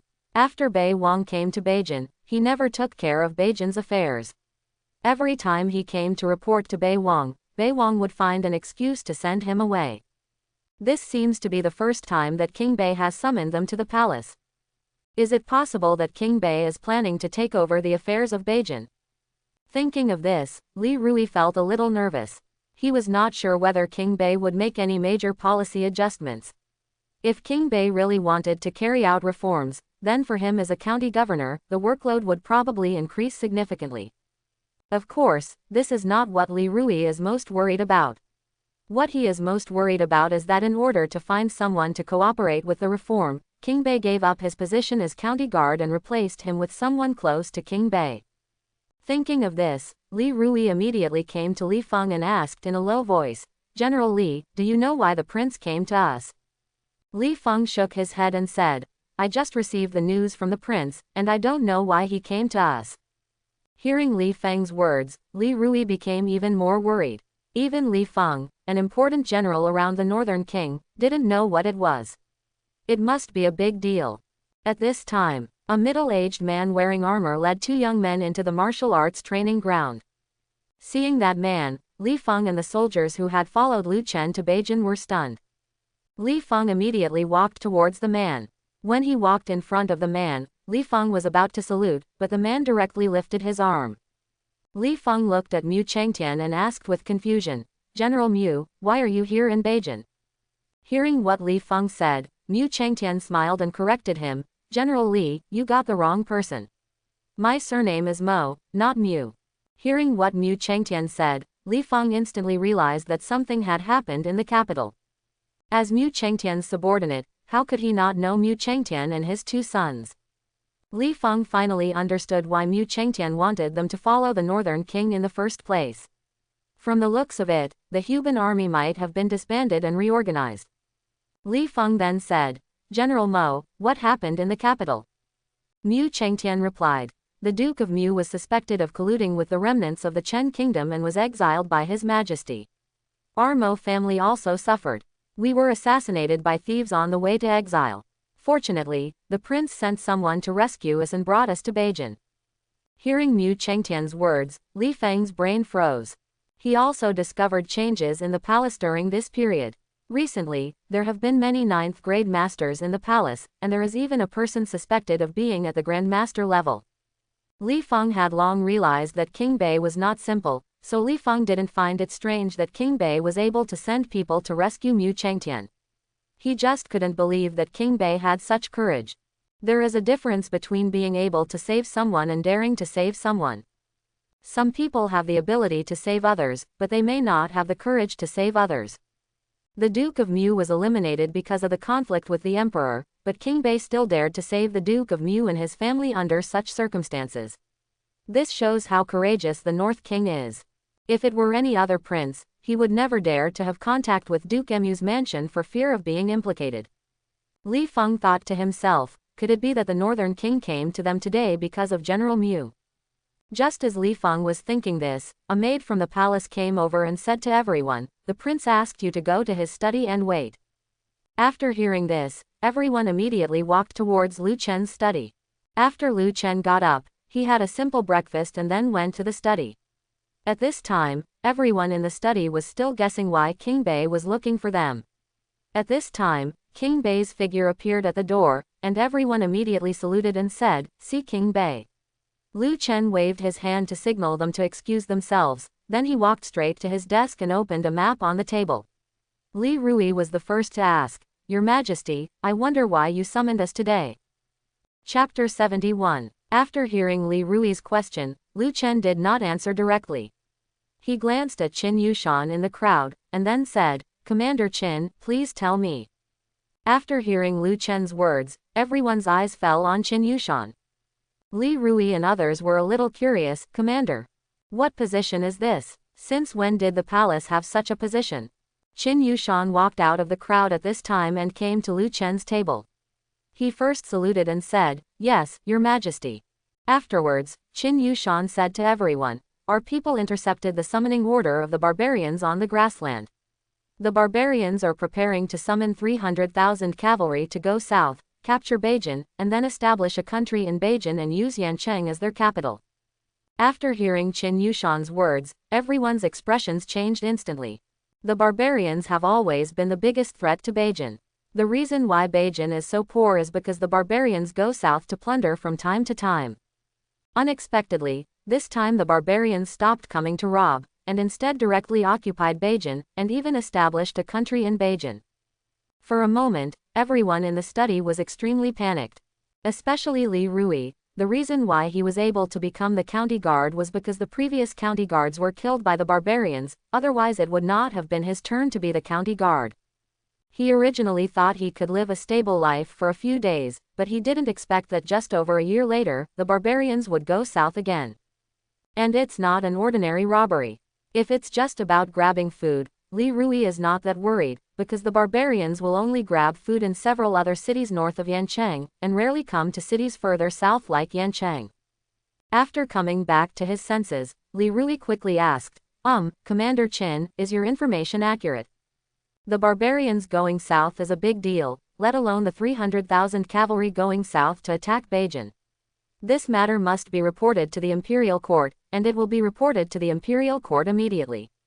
In the eyes of everyone, the 30,000 soldiers of Beijing were like mantises in front of the 300,000 barbarian cavalry. They could only resist the barbarians with the help of the imperial army. In fact, every time Beijing resisted barbarian invasion, it relied on the imperial army. Beijing's 30,000 soldiers were just to deal with some small fish and shrimps. Qin Yushan said at this time, the intelligence we collected has been verified. Our people infiltrated into the barbarian royal court and got the news personally from a certain barbarian king.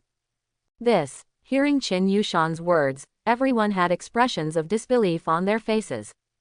Who is this Qin commander next to the prince? How could the prince's people sneak into the barbarian royal court? At this time, Li Rui suddenly woke up. He had always thought that Lu Chen was a lazy prince who was idle and didn't care about anything. Now he understood that all of this was just done by King Bei to show others. The king of Bei has long had a power that belongs to him in private, and this power has penetrated into various places in Beijing, and has even penetrated into the barbarians. Thinking of this, Li Rui broke out in cold sweat on his forehead. Fortunately, when King Bei came to Beijing, he didn't cause any obstacles for King Bei. Otherwise, let alone Wu Shimao, I'm afraid I don't even know whether he is alive or not. At this time, Mu Chengtian asked, My lord, what are you going to do? Do you want to ask the court for help? 30,000 versus 300,000, there is no chance of winning at all. The imperial court must send a large army, otherwise North County will not be protected. Lu Chen said, I plan to send someone to tell the court the news later. However, it will take at least 3 months for the court to assemble an army. The barbarians can complete the assembly in about 2 months. We still need to guard Beijing for a while. Although Lu Chen was confident that he would let 30,000 soldiers defend Beijing and eat the barbarians' 300,000 cavalry, this kind of thing must be notified to the court.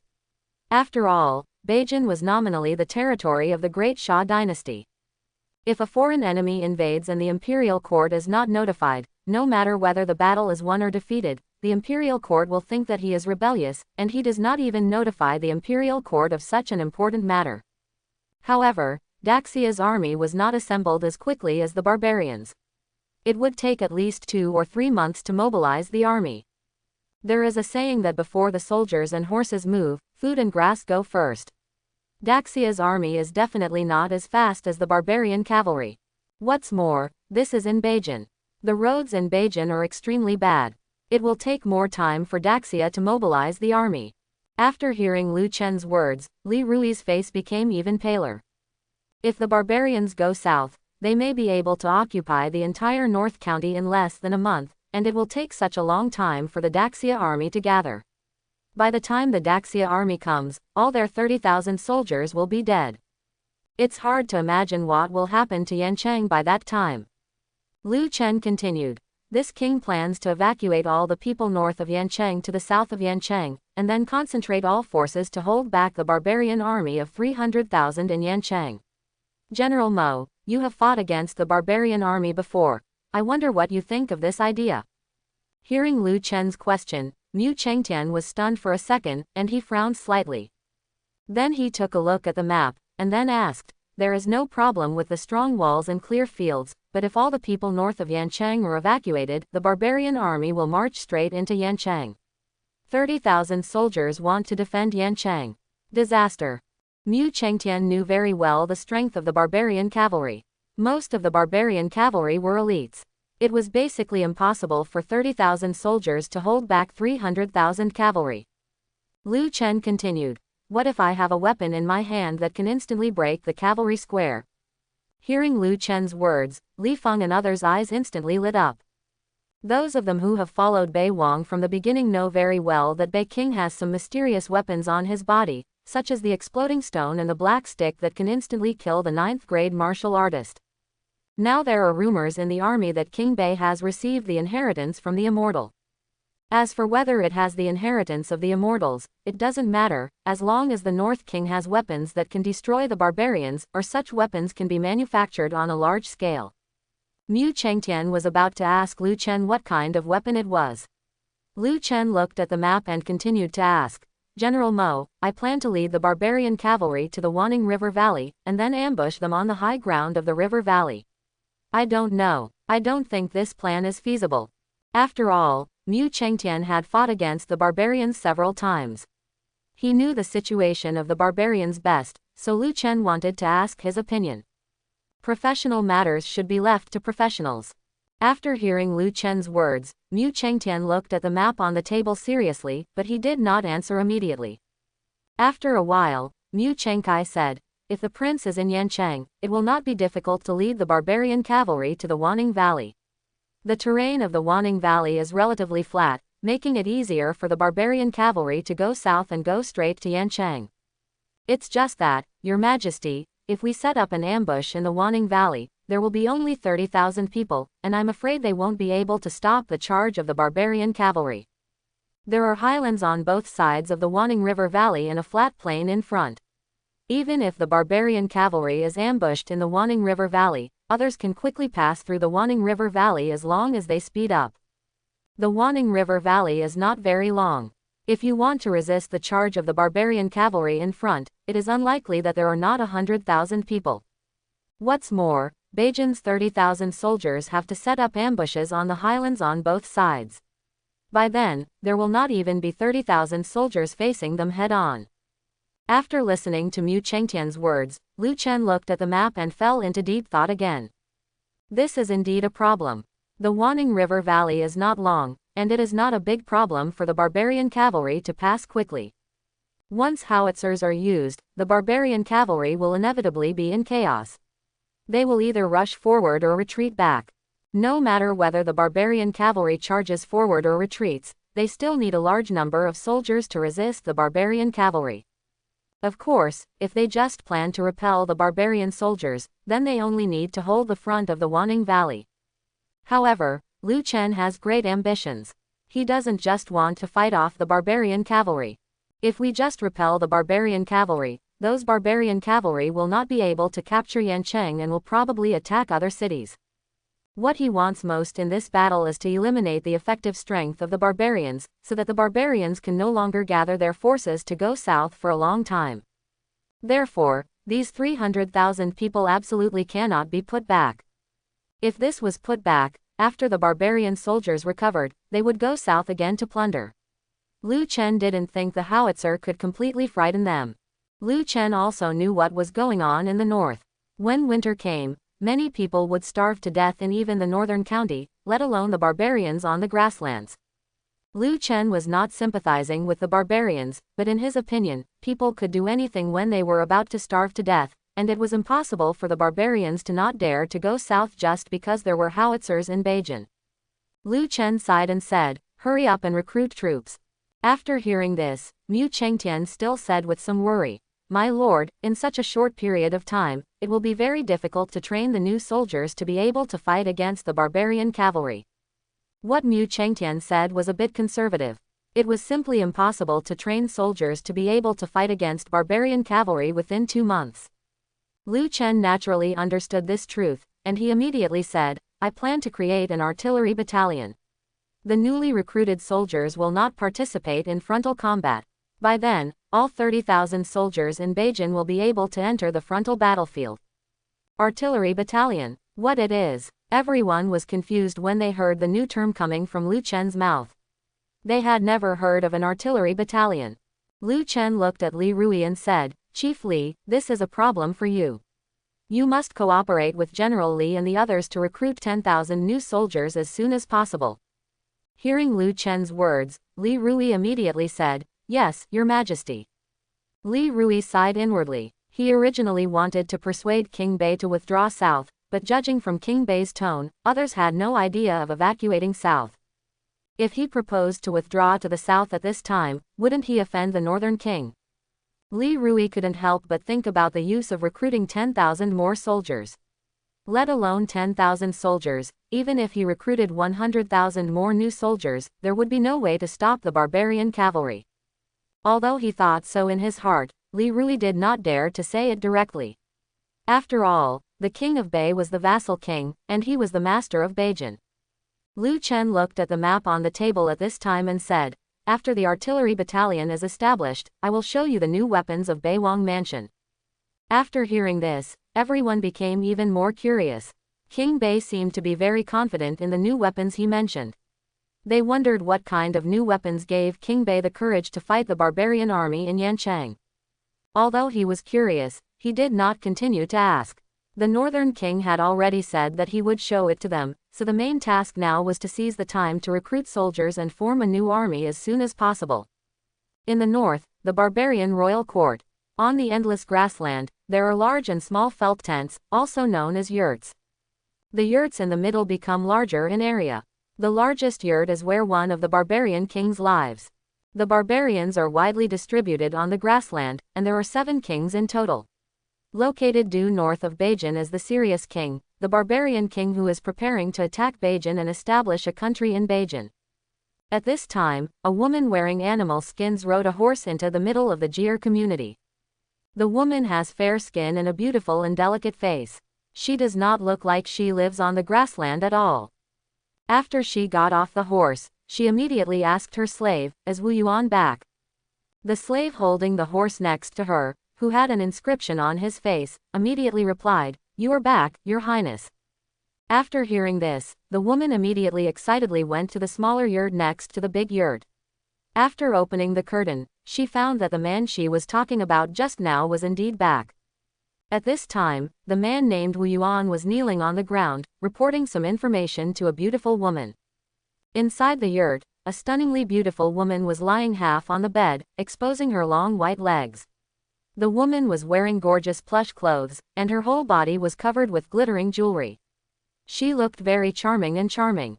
She is the most important woman in the barbarian branch of the Serious King, and she was also the princess of the previous Serious King. According to the custom of the barbarians, after the death of the previous Serious King, she will marry the current Serious King.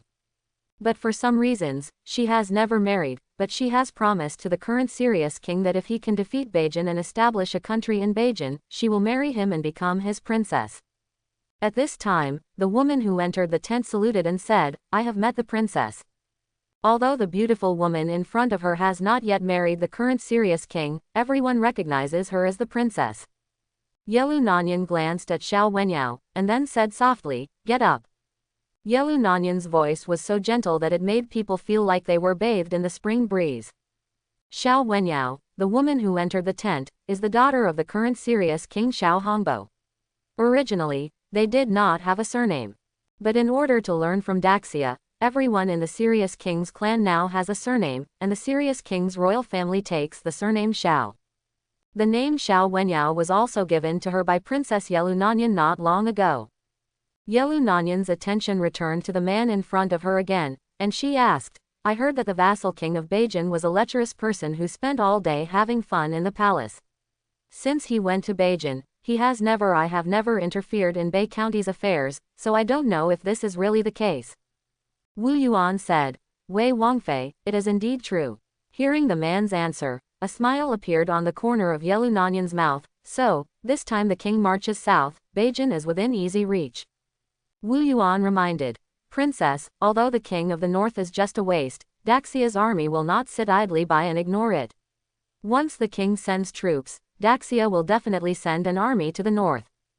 Yelu Nanyan said calmly, "By the time the Daxia army arrives, the king has already established a firm foothold in Beijing, and civil strife is about to break out in Daxia, so the Xia Emperor does not have so much energy to take care of us." At this time, Xiao Wenyao on the side intervened and said, "Princess, if you can capture the North King after conquering the North County, can you hand him over to me?" I heard that the North King is very handsome, and I want him to be mine. After hearing Xiao Wenyao's words, Yelu Nanyan smiled slightly, and then said, Yao Yao, I'm afraid this won't work. No matter what, he is still the Prince of Daxia. If we catch him, we can use him to make some deals with Daxia. He still has some role for us. Xiao Wenyao curled her lips and said nothing more. After all, Yelu Nanyan was the princess and had a great say in the Sirius King clan. The Sirius King's tribe has been able to develop to its current size and possess advanced weapons, all thanks to the leadership of the princess. She actively learned from Daxia and secretly bought many people from the Daxia dynasty, and then used these people to continue business and trade with the Daxia dynasty. The Wu Yuan kneeling in front of her was one of them. Under her leadership, the Sirius tribe is no longer weaker than other barbarian branches, and is even stronger. The establishment of a country in Beijing was also an idea put forward by Yelu Nanyan. She found that the north was getting colder year by year, and the barbarian population was increasing rapidly. Today's grasslands can no longer support such a large barbarian population. In addition, Beijing is getting poorer and poorer. Even if they go to Beijing to grab food, the food they grab will not be enough for their tribe to last for a long time. The best way is to learn from the Daxia dynasty and grow food crops to support a larger population. Moreover, she also found out that there seems to be a kind of food crop in Beijing that can produce thousands of kilograms per acre. If the Sirius King can conquer Beijing and occupy Beijing to establish a country, from now on, their branch will no longer need to live in pursuit of water and grass, and life will also change. Better. The strength and scale of the Sirius King clan are inseparable from the policies of Yelu Nanyan. Therefore, she is an irreplaceable existence in the Sirius King clan. Even the current Sirius King Xiao Hongbo respects her. Of course, Yelu Nanyan's status was not there from the beginning. She was only a teenager when she married her predecessor, the Sirius King. However, the previous Sirius King was already an old man at that time. He was paralyzed on the bed and unable to manage the entire group. It was Yelu Nanyan who helped him manage the group. Over time, Yelu Nanyan had a lot of power in his hands. After the death of the Sirius King, there were no heirs. With the mediation of Yelu Nanyan, the Sirius clan elected Xiao Hongbo as the new Sirius King. The current Sirius King was selected with the help of Yelu Nanyan, which once again consolidated the power in Yelu Nanyan's hands. Moreover, Yelu Nanyan is a very smart woman. She has given the current Sirius King enough face to let him make his own decisions on all major matters. This way it seems that she has transferred all her power. Even when the Sirius King said that he wanted to marry her, she did not refuse. She just set a goal for the Sirius King and asked him to marry him when he reached the goal. Yelu Nanyan was only a teenager when she married the last Sirius King, and she is still innocent. She cannot remain a widow for the rest of her life for a dead person, so she must marry. In the eyes of the current Sirius King Xiao Hongbo, Yelu Nanyan must be his woman, so he also has great trust in her. As for taking Beijing and marrying her, Xiao Hongbo regarded Beijing as a gift to Yelu Nanyan. At this time, Yelu Nanyan looked at Wu Yuan who was kneeling in front of him and continued, Wu Yuan, you have worked hard to go to Daxia to find out the news this time. Go down and have a good rest. Wu Yuan immediately said, Thank you, princess. As soon as he finished speaking, Wu Yuan stood up and left Yelu Nanyan's yurt. Seeing Wu Yuan getting up and leaving, Xiao Wenyao quickly said, Princess, I'm leaving first too. Having said this, Xiao Wenyao also turned around and left the yurt. After Xiao Wenyao walked out of the yurt, he quickly said to Wu Yuan, wait a minute.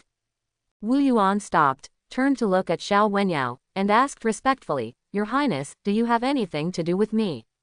Xiao Wenyao asked directly, Have you brought the perfume soap I asked you to bring me? Wu Yuan smiled and said, Since it is Her Royal Highness the Princess's order, I will naturally obey it. Those things are still on the carriage. I will go and deliver them to Her Highness the Princess. Xiao Wenyao said, No, I'll go with you, and you tell me about Daxia. I don't know if she was influenced by Yelu Nanyan, but Xiao Wenyao was very interested in all aspects of Daxia. And Wu Yuan is from Daxia. Every time Wu Yuan comes back from Daxia, she will ask Wu Yuan something about Daxia. For example, some interesting things happened in Daxia recently, or if there was any gossip about the Prince of Daxia, she would ask Wu Yuan to find out anything she found interesting. After hearing Xiao Wenyao's words, Wu Yuan said, "Okay, Your Highness, if you have anything you want to know, you can ask me." Then Xiao Wenyao said as he walked, "It is said that the northern king of Daxia is very handsome. Is he really handsome? Can you describe to me how handsome he is?" Wu Yuan was stunned when he heard Xiao Wenyao's first question. Wu Yuan thought for a moment and did not answer immediately. Seeing that Wu Yuan did not answer directly, Xiao Wenyao turned to look at Wu Yuan and asked doubtfully, "What's wrong? Why don't you speak?" Wu Yuan thought for a moment and said, "Your Highness, I really don't know how to describe King Bei.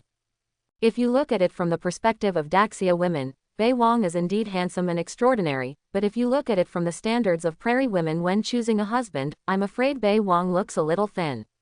He is not a martial artist. He's not physically strong." Hearing Wu Yuan's answer, Xiao Wenyao's eyes suddenly lit up, and then she said, "I don't like men who are too strong. Almost all prairie men are fat and ugly. What's so good about them?" Quote. Seeing that Xiao Wenyao seemed to be very interested in King Bei, Wu Yuan continued, "Your Highness, Princess, you should also know that King Bei particularly likes beautiful women. If he meets Your Highness, he will definitely be unable to walk. If His Highness is interested in the North King, this time the king goes south to attack Beijing, it may be an opportunity for you." Hearing what Wu Yuan said, Xiao Wenyao sighed, "You heard it just now. The princess said that the North King is still useful.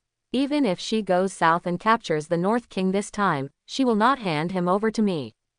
Wu Yuan smiled faintly. He originally planned to trick Xiao Wenyao into going directly to Beijing, but after thinking about it, he decided to forget it. Now is a critical period. Doing unnecessary things will arouse suspicion, and then the gain will outweigh the loss. Then Wu Yuan said, "Your Highness, don't worry, you will always have the opportunity to be alone with King Bei." Xiao Wenyao said, "Forget it, let's not talk about this. By the way, do you know how to make perfume and soap? Every time I run out, I have to wait for you to go to Daxia to buy it. It's too troublesome. Why don't we do it ourselves?" Wu Yuan said, "I'm sorry, Your Highness, the making methods of perfume and soap are only available in Beiwang Mansion. They only sell finished products and have not disclosed the making methods of soap and perfume." Hearing Wu Yuan's words, Xiao Wenyao was stunned for a moment. "Bei Wangfu." Wu Yuan then added, "Yes, it is said that these two things, perfume and soap, were created by King Bei. Not only that, this time I also brought something called soap to Her Royal Highness the Princess, which is also made by Beiwang Mansion. The soap is more convenient to use than soap. I guarantee that Her Highness the Princess will like it after using it." After hearing Wu Yuan's words, Xiao Wenyao became even more interested in King Bei. During this period, because her father was going to attack Beijing, she often heard rumors about Beiwang. This is one of the reasons why Xiao Wenyao suddenly became interested in King Bei. On the one hand, she heard the word, Northern King, a lot recently, and on the other hand, she wanted a more refined slave, that is, a pretty boy. And what she wanted was that her slave status should not be too low. A slave that was too low would not have a sense of accomplishment in conquering. It happened that King Bei was a useless prince, which gave her an idea. She originally thought that King Bei was just a prince who only knew how to eat, drink and have fun in his mansion. Unexpectedly, after hearing what Wu Yuan said, Xiao Wenyao suddenly realized that King Bei seemed to be of some use. She particularly likes the perfume and soap from Beiwangfu. When the perfume is applied to her body, she can cover up the fishy smell of the fur, and the soap can wash her body clean. She couldn't live without these two things now. As soon as she heard that these two things were created by Beiwang, her inner thoughts about catching Beiwang and turning him into her slave became even stronger. Xiao Wenyao then said, "It turns out that King Bei is not a complete waste." Speaking of this, Xiao Wenyao asked curiously, "By the way, what is soap?" Wu Yuan explained, "Soap is specially used for bathing. After taking a bath, the fragrance will be left on the person's body and will not dissipate for a long time." Xiao Wenyao asked, "Isn't this just like perfume?" Wu Yuan said, "Your Highness, perfume can be applied to people at any time, but it cannot clean people's bodies. However, Soap is different. Soap can clean the dirt on people's bodies. Xiao Wenyao seemed to understand and said, "It turns out that it is the same as soap." Wu Yuan said speechlessly, "Your Highness, soap is actually used to clean clothes, not for bathing." Xiao Wenyao didn't listen to Wu Yuan's words at all. She said directly, "Whatever, as long as the dirt on the body can be washed away." Seeing that Xiao Wenyao had already said this, Wu Yuan was too lazy to continue correcting anything, as long as she liked it. As the two walked, they came to Wu Yuan's caravan. At this time, Wu Yuan's caravan carriage was filled with various commodities exchanged from Daxia. Ever since Yelunanyan bribed Daxia merchants, some caravans in Daxia have often traded with barbarians. At first, they only traded some salt and tea. Gradually, as the commodity transactions became more and more frequent, the barbarians purchased iron directly from Daxia, and later began to trade weapons and armor.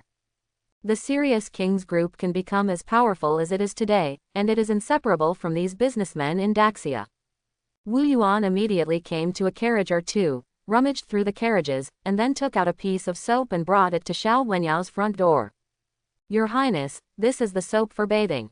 Your Highness, please never use soap to bathe in the future. Soap is not good for the body and can damage the skin."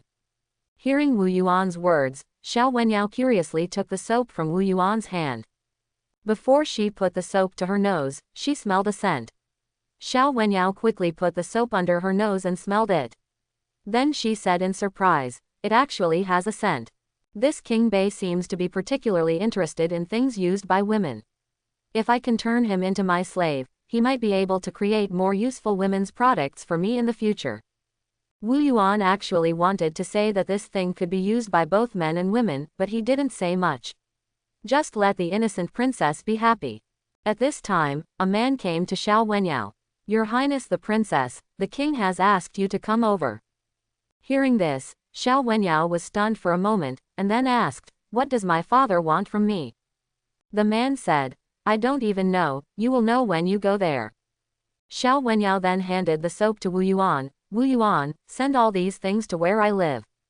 Wu Yuan said respectfully, "Okay, Your Royal Highness." After Wu Yuan finished speaking, Xiao Wenyao happily came to the royal tent, which is the largest yurt in the Tinlong tribe. Entering the yurt, Xiao Wenyao found that there were many people sitting inside the yurt that she had never seen before. Sitting in the middle is a tall and burly middle-aged man with a bulging head, who is Xiao Wenyao's father, the current Sirius King Xiao Hongbo. After seeing Xiao Wenyao come in, Xiao Hongbo was about to speak when Xiao Wenyao immediately asked, "Dad, what do you want from me?" Seeing Xiao Wenyao taking the initiative to ask, Xiao Hongbo said without any nonsense, "Yao Yao, you have grown up, and it's time to get married." As soon as these words came out, it was like a bolt from the blue, and Xiao Wenyao was stunned on the spot. It took a long time for Xiao Wenyao to react. She said quickly, "Dad, my daughter is still young. She can't bear to leave her father, and she still wants to continue to accompany her father." Although Xiao Wenyao is a little naive, she is not a fool. People like her can only marry into other tribes and become a tool for marriage. Just look at the princess and you will know that she is married to a bad old man and waits for him to poop and pee every day, but Yelunanyan is still one of the better ones. After all, Yelunanyan has a lot of power. It was different for other women. Xiao Wenyao still remembered several other women who married the previous Sirius King, many of whom were tortured to death by the Sirius King. If King Tinlong was still in good health when Yelunanyan married his predecessor, King Tinlong, I'm afraid Yelunanyan wouldn't be much better. Xiao Wenyao is very afraid of getting married. Seeing Xiao Wenyao's rejection of marriage, Xiao Hongbo immediately said, "Yao Yao, prairie women must marry when they reach your age. Even though you are the daughter of this king, you are no exception." Hearing Xiao Hongbo's strong tone, Xiao Wenyao knew that no matter what she said, it would be useless. She then had no choice but to say resignedly, "Dad, my daughter knows." The seriousness on Xiao Hongbo's face was instantly wiped away, and then he said with a smile, "Since you agree, then after I go south to capture Beixian, you can marry the king of Beixian and become the princess of Beixian." As soon as these words came out, Xiao Wenyao's face turned pale instantly. The king of Beixian was the king of a barbarian tribe that had recently moved to the north. Nowadays, the barbarians no longer have the rule of the Great Chanyu and have divided into 7 tribes. Each tribe has its own royal court and its own king. Of course, every tribe actually wants to unify the entire barbarian tribe as before, and Xiao Hongbo is no exception. After he captured Beijing, he planned to establish a country first, then win over the king of Beixian through marriage, and then call himself the Great Chanyu to make the barbarian tribes surrender to him. Xiao Hongbo is a very ambitious barbarian king. At this time, Xiao Wenyao knelt on the ground with a plop. "Dad, my daughter should not marry the king of Beixian."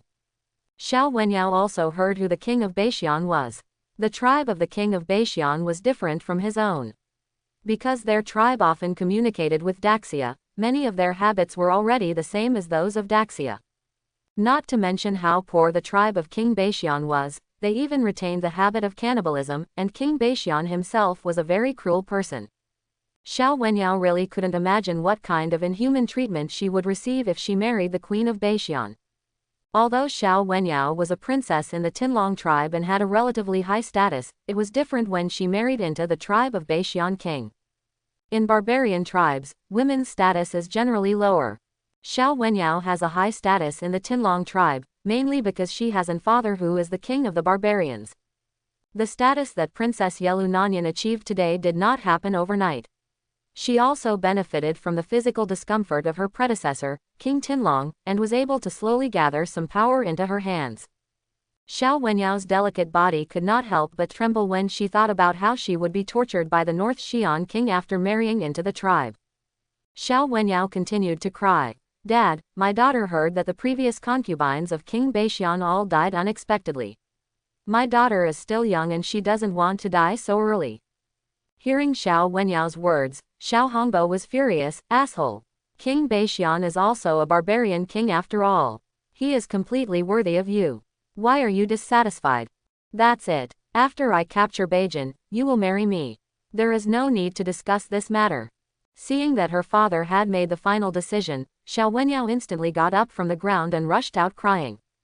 Xiao Wenyao ran wildly on the grassland. It took an unknown amount of time before she recovered. At this time, Wu Yuan came to Xiao Wenyao and said, "Your Highness, what's wrong with you?" Wu Yuan was just letting people unload the goods when he suddenly found Xiao Wenyao running out of the king's tent, crying while running. He guessed that there must be some new information, so he hurriedly pretended to comfort Xiao Wenyao and ran to get closer. Xiao Wenyao. Xiao Wenyao wiped her tears and said, "My father asked me to marry the king of Beixian, but I don't want to marry that ogre." This. Wu Yuan's brain was stunned. King of North Korea. Is it possible that King Tinlong and King Beixian will send troops at the same time to attack Beijing this time? Wu Yuan thought for a while and realized that it was indeed impossible for the serious king to gather an army of 300,000 troops if it was just a tribe.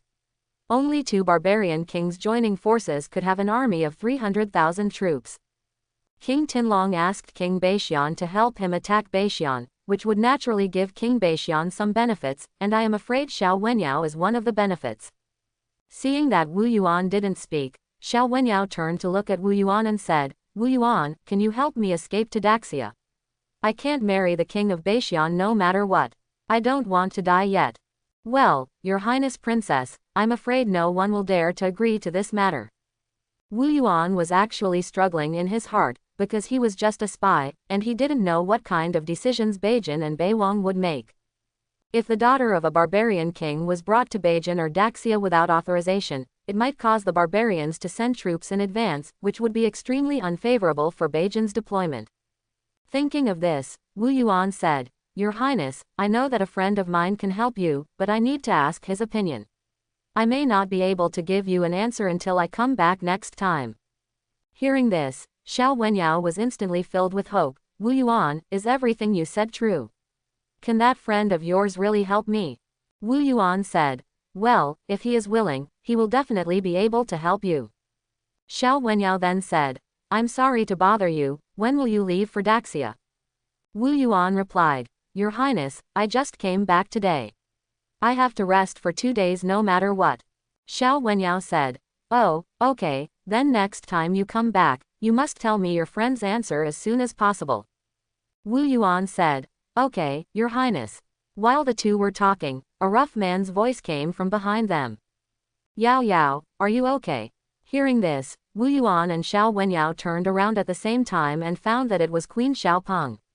Wu Yuan immediately said, Your Highness, I will leave first and you can chat. After saying this, Wu Yuan turned back to his carriage and continued to unload the goods. Xiao Pengshan is Xiao Wenyao's uncle and the brother of Xiao Hongbo's original wife, the princess. Originally Xiao Pengshan should not be surnamed Xiao, because Yelu Nanyan stipulated that the surname Xiao was the surname of the royal family, but in order to win over Xiao Pengshan, Xiao Hongbo gave him the surname Xiao. Seeing that it was his uncle, Xiao Wenyao asked, Uncle, what do you want from me? Xiao Pengshan sighed and said, Yao Yao, I have heard about you. Xiao Wenyao was stunned for a moment. Xiao Pengshan continued, Xiao Hongbo is really going too far. First he killed my sister, and now he wants to marry you to that uncivilized tribe. Hearing Xiao Pengshan's words, Xiao Wenyao instantly extracted the key words. She looked at Xiao Pengshan and immediately asked, Uncle, what did you just say? Did my father kill my mother? Xiao Pengshan said angrily, Who else but him? Your mother has always been in good health. How could she suddenly die suddenly? It was not Xiao Hongbo who killed your mother because he wanted to marry the princess. After hearing these words, Xiao Wenyao suddenly felt that her worldview collapsed. She really couldn't believe that her father could do such a thing. At this time, Xiao Wenyao still had the last glimmer of hope. She continued, Uncle, these are all your guesses. Seeing that Xiao Wenyao couldn't believe it, Xiao Pengshan sighed again, Yao Yao, you are still young and don't understand this. Your father has become like the emperors of the Central Plains dynasty. For the power in their hands, they would sacrifice anything, including their own wives and daughters. Okay, let's not talk about this anymore. Don't worry, Yao Yao, I will try my best to persuade your father not to marry you to the king of Beixian. If he really doesn't listen, then your uncle will think of other ways. Quote. Xiao Wenyao said movedly, Thank you very much, uncle. Half a month later, Daxia, Beijing, Xuanzhang Hall. In the court hall, the ministers were discussing some unimportant matters, when suddenly a man's roar came from outside the hall. Urgent report from the north, barbarians are moving. Hearing this, the ministers who were arguing about some etiquette in the main hall instantly fell silent. Soon, a soldier with 3 red flags on his back entered the hall, knelt down half kneeling, raised the bamboo tube in his hand over his head and said, Your Majesty, the barbarians are acting strangely, and North County is in danger. The eunuch quickly took the bamboo tube from the messenger soldier's hand, then walked to Emperor Sha, opened the bamboo tube, and handed the information inside to Emperor Sha. Emperor Sha took the parchment in his hand and read the text on it carefully. This was information written by Lu Chen himself. At this time, the Xuanzhang Hall was extremely quiet. All the ministers were staring at Emperor Sha. The atmosphere in the entire hall was extremely dull. The barbarians have always been a serious problem for Daxia. Daxia has sent troops to fight the barbarians many times, but the result is more losses than wins. Even if Daxia won the battle, the barbarians could take advantage of the cavalry and quickly withdraw from the battlefield. So no matter how hard we fight, Daxia just can't completely eliminate the barbarians. Seeing the letter in which 300,000 barbarian cavalry were about to move south, Emperor Sha's face darkened instantly. The barbarian cavalry didn't come early or late, but they waited until he was about to clean up the family and went south. Emperor Sha was not a fool. When he saw Lu Chen's letter saying that the barbarian cavalry was about to go south, he realized that this was definitely related to the aristocratic family, and even some of his sons might be involved. As a political veteran, it is not like he has never done this before by introducing foreign enemies and then using them to gain benefits. When the ministers of Xuanzhang Palace saw Emperor Sha's face so dark, they were all so frightened that they did not dare to breathe. This was the first time they had seen Emperor Sha's face look so ugly this year. After a while, Emperor Sha sneered and said, The barbarians really know how to choose their time. The tall, thin man standing at the front on the left side of the hall asked, Your Majesty, I wonder how the situation in Beijing is going. As soon as the man finished speaking, Emperor Sha spoke. A letter came from the King of the North, saying that his people intercepted the summoning order of the barbarians on the grassland. The barbarians planned to gather 300,000 cavalry to go south, occupy Beijing and establish a country, and use Yancheng as their base, capital. Hearing Emperor Sha's words, the court hall instantly resounded with discussions among the courtiers. 300,000. Oh my god, how come there are so many? Zhangguo, if the barbarians are allowed to establish their country in Beijing, won't we Daxia always be under the iron cavalry of the barbarians? We can't let the barbarians go south. The barbarians are really ambitious. Daxia will definitely not let them go easily this time. Hearing the discussion of the ministers, Emperor Sha was silent for a long time without speaking. After a while, the 8th Prince Lu Shuyun stood up and said, "Father, I think that King Bei is suspected of lying about the military situation. According to what I know, after King Bei arrived in Beijing, he stayed in the mansion all day long to have fun. Never managed North County at all. How did he know that the barbarians were going south? Besides, the barbarians are further north in Bei County. Even if the barbarians issue a summons order, how could his people intercept the barbarians' summons order, unless his people have already lurked where the barbarians live?" After hearing what the 8th Prince Lu Shuyun said, the ministers reacted one after another. Yes, King Bei is just a lazy good-for-nothing prince. He has not taken care of things since he went to Bei County. How could he send people to lurk into the place where the barbarians live, and then intercept the summons of the barbarians? He doesn't seem like someone who could do such a thing. Could it be that King Bei really lied about military information? At this time, Prime Minister Zhuo Lin Gaoyuan asked, "8th Prince, you said that King Bei lied about military information. In addition to inferring from King Bei's behavior, is there any other evidence?" Hearing this, Lu Shuyun was stunned for a moment. Then Lu Shuyun continued, "Prime Minister Lin, isn't this enough? Do you think the King of the North really sent people to where the barbarians live?" Lin Gaoyuan said calmly, "Xiaoguan doesn't know whether the King of the North has sent anyone to the north where the barbarians live.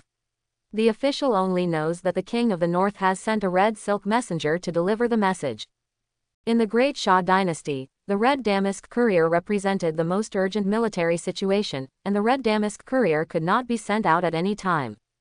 In Lin Gaoyuan's view, no matter how stupid Bei Wang is, it is impossible not to know the meaning of Hongling messenger. As for lying about military information, King Bei couldn't bear the punishment of lying about military information. If King Bei is really a good-for-nothing prince, how dare he, a prince who spends all day having fun in his mansion, to lie about the military situation? Aren't you afraid that Emperor Sha will give him the throne?"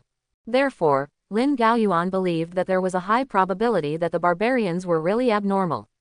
As for whether there were 300,000, it was hard to say. It is also possible that the northern king deliberately exaggerated the number of barbarian cavalry in order to obtain support from the court. All in all, the barbarians will indeed go south, but there may not necessarily be 300,000 barbarian soldiers. This is Lin Gaoyuan's guess. As soon as Lin Gaoyuan finished speaking, the eldest prince Lu Yi said, "Father, my son is willing to lead troops north to resist the barbarians."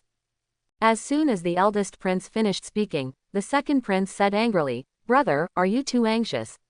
It's not yet determined whether the barbarians will go south, but you want to lead the troops north. If you lead the troops, are you sure you will do it in the future?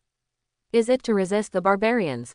Even when the barbarians invaded, there was always mutual criticism in the court, let alone the fact that the barbarians have not invaded yet. If a prince leads troops north and accumulates a reputation in the army, this will be very helpful in the fight for the right to inherit the throne. Therefore, any prince wants to fight for the opportunity to lead troops, and at the same time, he does not want other princes to lead troops north. After hearing what the second prince said, the eldest prince sneered, "Second brother, what do you mean?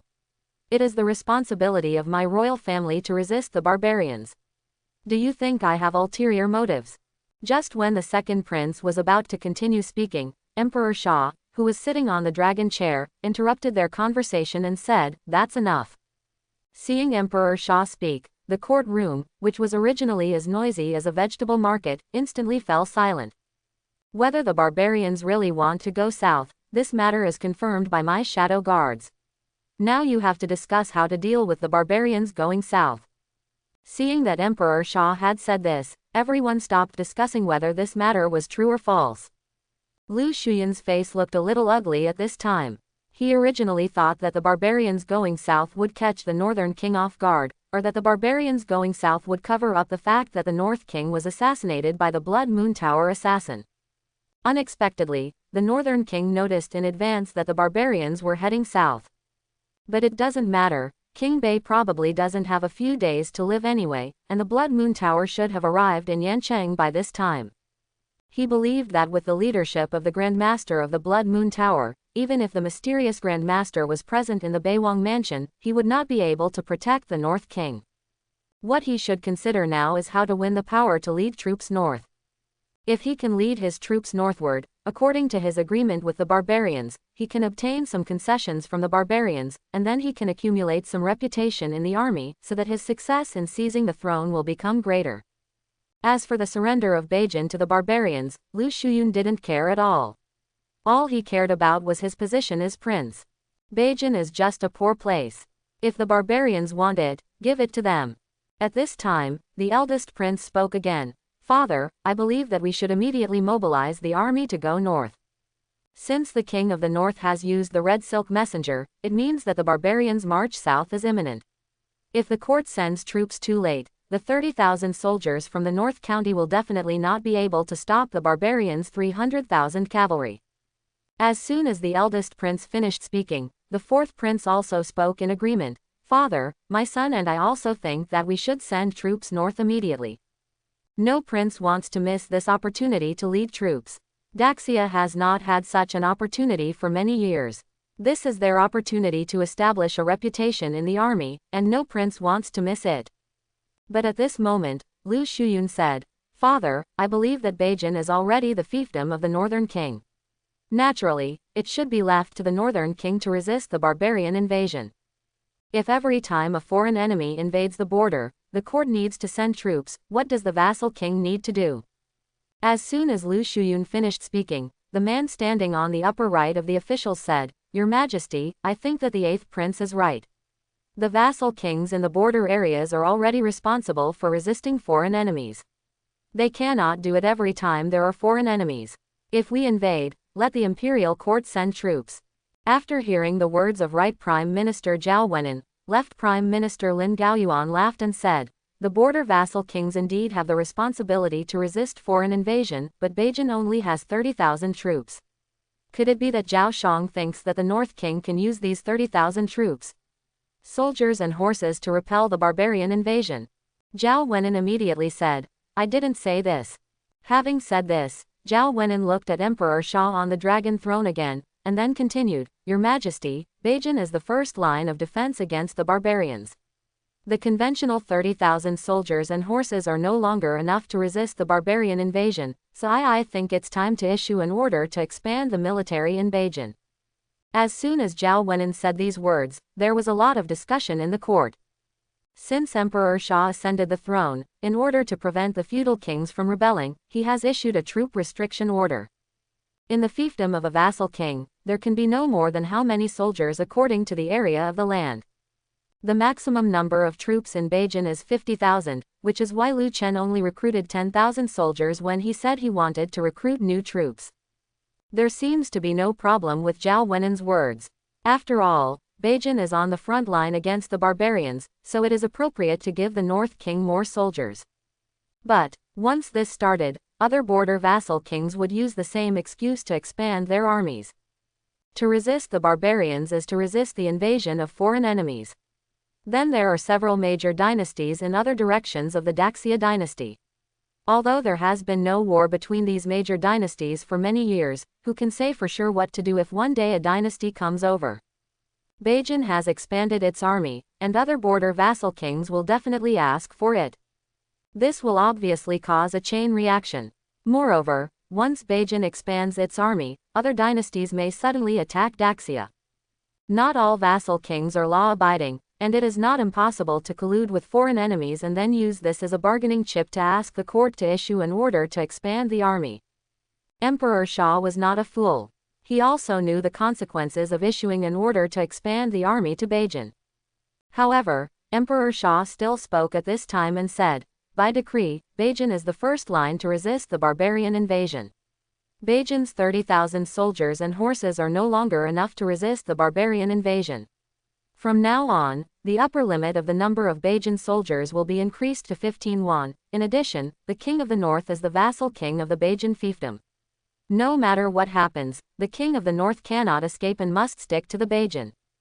After hearing Emperor Shah's words, Zhao Wenan immediately raised his hands and said, "Your Majesty is wise."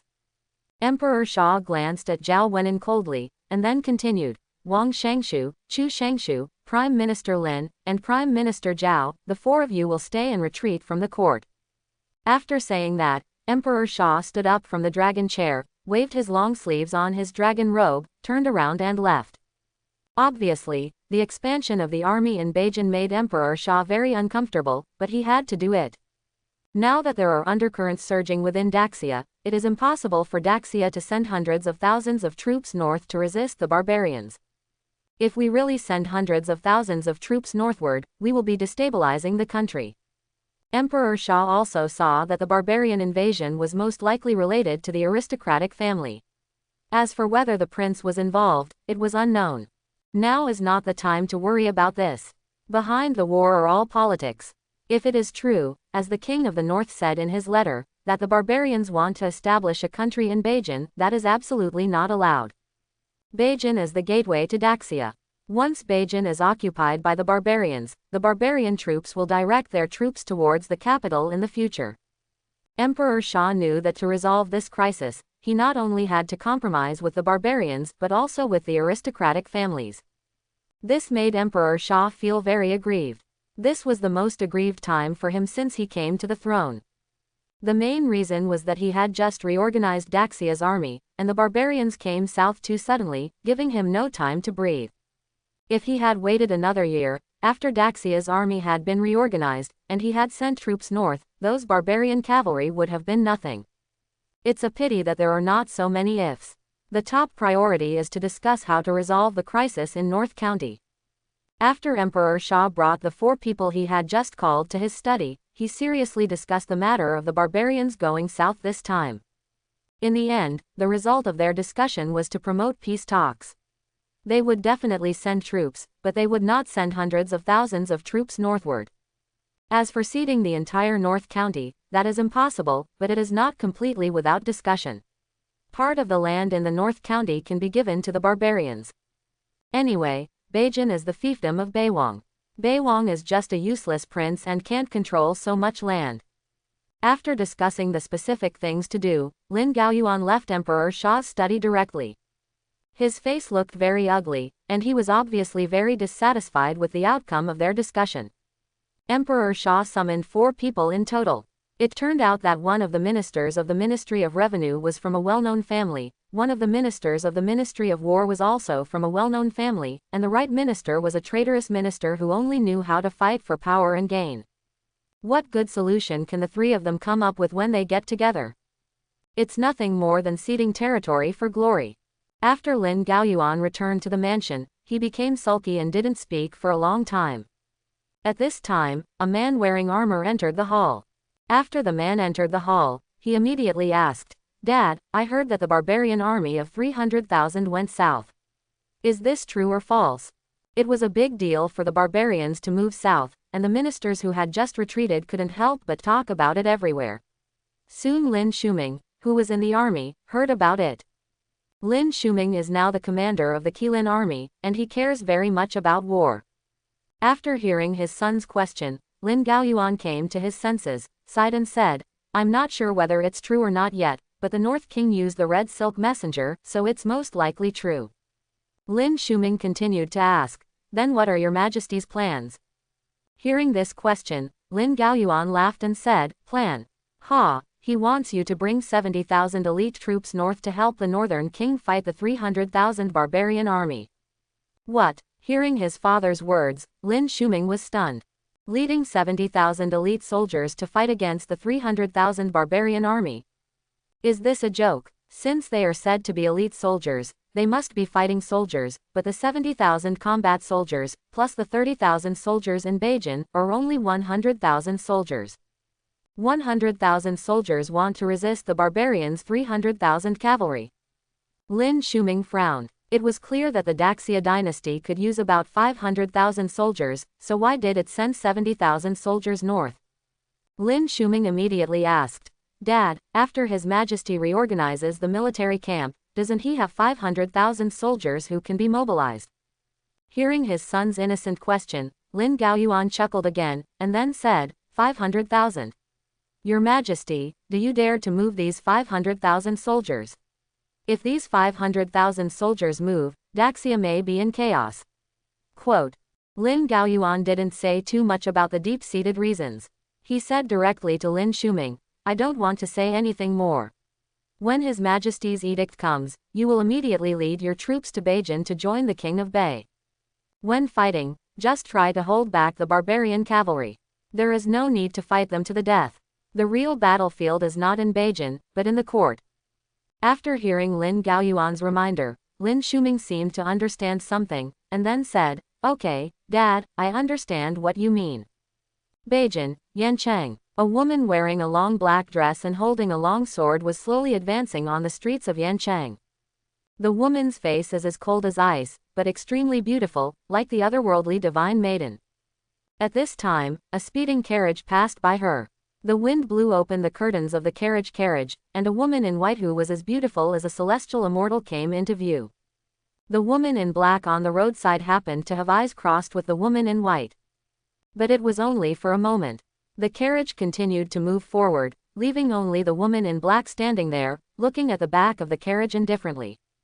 Beijing, Yancheng. On the carriage. After Chen Wanrong thought of the woman in black she saw just now, she immediately said to the beautiful woman in purple clothes beside her, Aunt Lin, have you seen that woman just now? Lin Wanyan immediately replied, I saw it. Chen Wanrong said expressionlessly, if I guessed correctly, that person should be someone close to Emperor Xia. A few years ago, Chen Wanrong had lurked into the palace for a long time, so she had a certain understanding of Emperor Xia's shadow guards. She could tell at a glance that the woman in black had fought against her before. Lin Wanyan pondered for a moment, and then said, I once saw this woman in Chu Yu's palace. This woman is most likely the shadow guard of Emperor Xia. Chen Wanrong continued. Judging from the aura she exudes, she at least has the strength of the Grand Master realm. Emperor Xia would actually send a Grand Master to protect a useless prince. Aunt Lin, don't you think it's strange?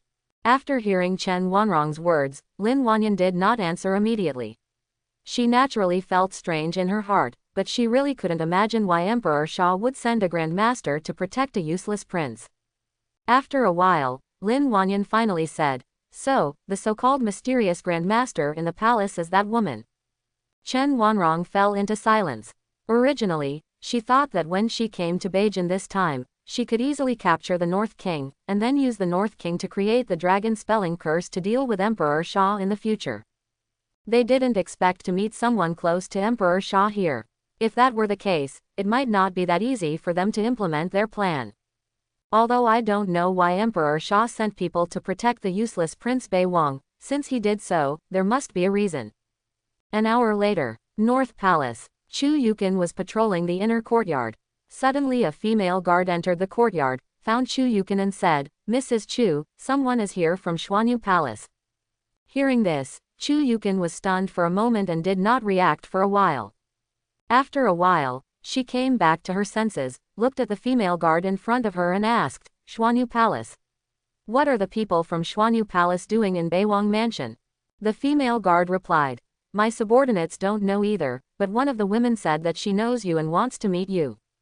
Hearing what the female guard said, a woman's figure flashed in Chu Yukin's mind. Then Chu Yukin said, I understand, I'll go there right away. Immediately afterwards, Chu Yukin followed the female guard to the entrance of the palace. At this time, a carriage was parked at the entrance of Beiwang Mansion, and the people in the carriage had not yet got off. After Chu Yukin arrived at the door of the palace, the curtain of the carriage opened, and a beautiful woman wearing purple clothes got out of the carriage. Seeing that the person coming was Lin Wanyan, Chu Yukin's brain froze, and then she asked in surprise, Sister Lin, why did you come to Beijing? As Chu Yukin spoke, she came to Lin Wanyan. Lin Wanyan did not answer Chu Yukin's question immediately, but said with a gentle smile, Kanur, we haven't seen each other for many years. Chu Yukin recalled. Yes, we have never seen each other since you went to Xuanyu Palace. Chu Yukin glanced at the carriage, and then asked again, Sister Lin, why did you come to Beijing? Lin Wanyan replied, the palace master and I were passing by Beijing. I heard that you were also in Beijing, so I wanted to come and see you. Chu Yukin was surprised when she heard Lin Wanyan's answer. Then she looked at the carriage and asked, as the master of Xuanyu Palace in the carriage? Lin Wanyan nodded, yeah. The palace owner of Xuanyu Palace usually doesn't run around. When she leaves Xuanyu Palace, it's usually because of some big event. Chu Yukin did not expect to meet the master of Xuanyu Palace in Beijing. Chu Yukin said quickly at this time, Sister Lin, please wait a moment, I will go and tell Chen'er that you are here. At this point, Chu Yukin was about to turn around and find Lu Chen. Although Chu Yukin knew that she had a high invisible status in the palace and Lu Chen respected her very much, she would not make an unauthorized decision to let people into the palace without Lu Chen's permission. When someone comes to the palace, one must either notify the princess or the prince, Lu Chen. Just when Chu Yukin turned around, Lu Chen happened to come out of the palace gate. Aunt Chu, I heard that a guest is here. The guard at the door just now not only informed Chu Yukin, but also told Lu Chen that someone was coming to the palace. After Lu Chen heard about it, he was a little curious about what kind of guests there could be in Beiwang Mansion, and then he came to the door to have a look. Seeing Chu Yukin talking to a beautiful woman, Lu Chen's eyes lit up. This beautiful woman is wearing a purple cloud dress, her hair is tied high, and her hair is placed on Zhang's shoulders and placed on her chest. She looks graceful, dignified and elegant, and her manners are generous. Her beauty is as good as Chu Yukin's. Lu Chen immediately used system identification. Name, Lin Wanyan. Identity, the adopted daughter of Lin Gaoyuan, the left Prime Minister of Great Sha, later left the Lin family and joined the Xuanyu Palace. She is a half-step Grand Master. She is 31 years old this year. She followed Chen Wanrong, the master of the Xuanyu Palace, to Beijing, intending to use the blood of the North King to refine the dragon curse. Deal with Emperor Sha. Rating, 95. Favorability, 60 because you are the son of her friend. Lu Chen was a little surprised when he saw the prompt in front of him. He didn't expect that a beautiful woman with a score of 95 came to his door, and she was also a friend of his mother.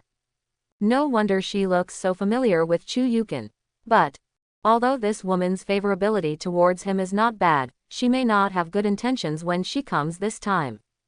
Although Lu Chen didn't know what the Falong curse was, the system introduction showed that the opponent had to use his own blood to refine it, and it was also used to deal with his father. Obviously, Xuanyu Palace and the Daxia dynasty had a hostile relationship. At this time, Lu Chen's eyes fell on the carriage again. Since this Lin Wanyan came with the master of Xuanyu Palace, the evil master of Xuanyu Palace should be in the carriage.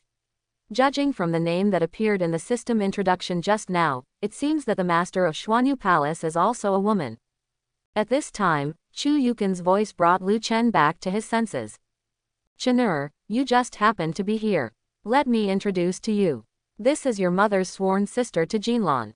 Her name is Lin Wanyan, and she is the elder of Xuanyu Palace. She went to Xuanyu Palace not long after you were born, so you don't have met her. Upon hearing this, Lu Chen quickly came to the two of them. After seeing Lu Chen, Lin Wanyan immediately saluted and said, the daughter of the people has met the prince. Lu Chen smiled slightly and then said, you don't have to be so polite. You are my mother's sworn sister to Jinlan. According to this relationship, I should call you Aunt Lin. After hearing this, Lin Wanyan's favorability level increased by 5 points. Seeing this scene, Lu Chen couldn't help but think, is it so easy to increase this woman's favorability? So it seems that it would be easier to capture her. If a woman with a score of 95 came to her door, Lu Chen would definitely not be polite. At this moment, the curtain of the carriage slowly opened, and a beautiful figure in white clothes got out of the carriage. After seeing the woman getting out of the car, Lu Chen stayed where he was. The woman's beautiful face is as cold as ice. She is dressed in white clothes that are better than snow, her skin is smooth and tender, her hair is tied in a bun, and there seems to be a plum blossom-like mark on her forehead. Her figure is graceful, and her whole person exudes a holy light, as if she is a fairy descending from the earth. Lu Chen immediately forgot to use the system to identify the woman's information. He didn't come back to his senses until the woman spoke. The daughter of the common people has met the prince. Although Chen Wanrong is the palace owner of Xuanyu Palace is still under the control of Daxia in name, so when meeting the prince of Daxia, Chen Wanrong still needs to bow. Chen Wanrong's voice was clear and silent, with a special appeal that made people feel a little restless. After Lu Chen came to his senses, he stuttered and said, "No, no courtesy." Then Lu Chen immediately used the system to identify the information of the woman in front of him. Name: Chen Wanrong. Identity: the remnant of the Chen family, the princess of the Chen kingdom, the lord of the Xuanyu Palace, 21 years old, Grand Master Realm World. This time I came to Beijing, mainly to get close to the North King, control the North King with the love Gu, and then use the blood of the North King to refine it. The Falong curse was used to deal with Emperor Sha and avenge Chen Guo. Rating: 98. Favorability: 10. Seeing the score of 98, Lu Chen realized that it was a score of 98. He thought it was not too much to score 100 points for such a beautiful thing. You must know that Chu Yukin's rating is 97. Think about it this way, for every point above 95, a woman's appearance will improve by several levels. Of course, Lu Chen didn't think Chen Wanrong was much prettier than Chu Yukin. The key was the aura she exuded, as if she were a fairy. This was what attracted Lu Chen the most. After the excitement, Lu Chen quickly calmed down, and then Lu Chen smiled and said to Chen Wanrong, "It's an honor for me, Palace Master Chen, to come to my palace as a guest. Aunt Lin, Palace Master Chen, please come in." Seeing Lu Chen's eyes staring straight at Chen Wanrong, Lin Wanyan on the side sighed inwardly. She knew that King Bei was attracted by Chen Wanrong's beauty. I'm afraid that in less than 2 days, Chen Wanrong will be able to use the love Gu on Bei Wang. At that time, Bei Wang will be completely controlled by Chen Wanrong and eventually become a tool for refining the dragon subduing curse. As the younger sister of Chu Yu's former sworn brother, Lin Wanyan couldn't bear to see something happen to Lu Chen, but they had to use the dragon-fulfilling curse to deal with Emperor Sha. Immediately afterwards, Lu Chen entered the palace with Chen Wanrong and Lin Wanyan. After entering the main courtyard of the palace, Lu Chen immediately asked the maid to make a pot of dragon and phoenix tea.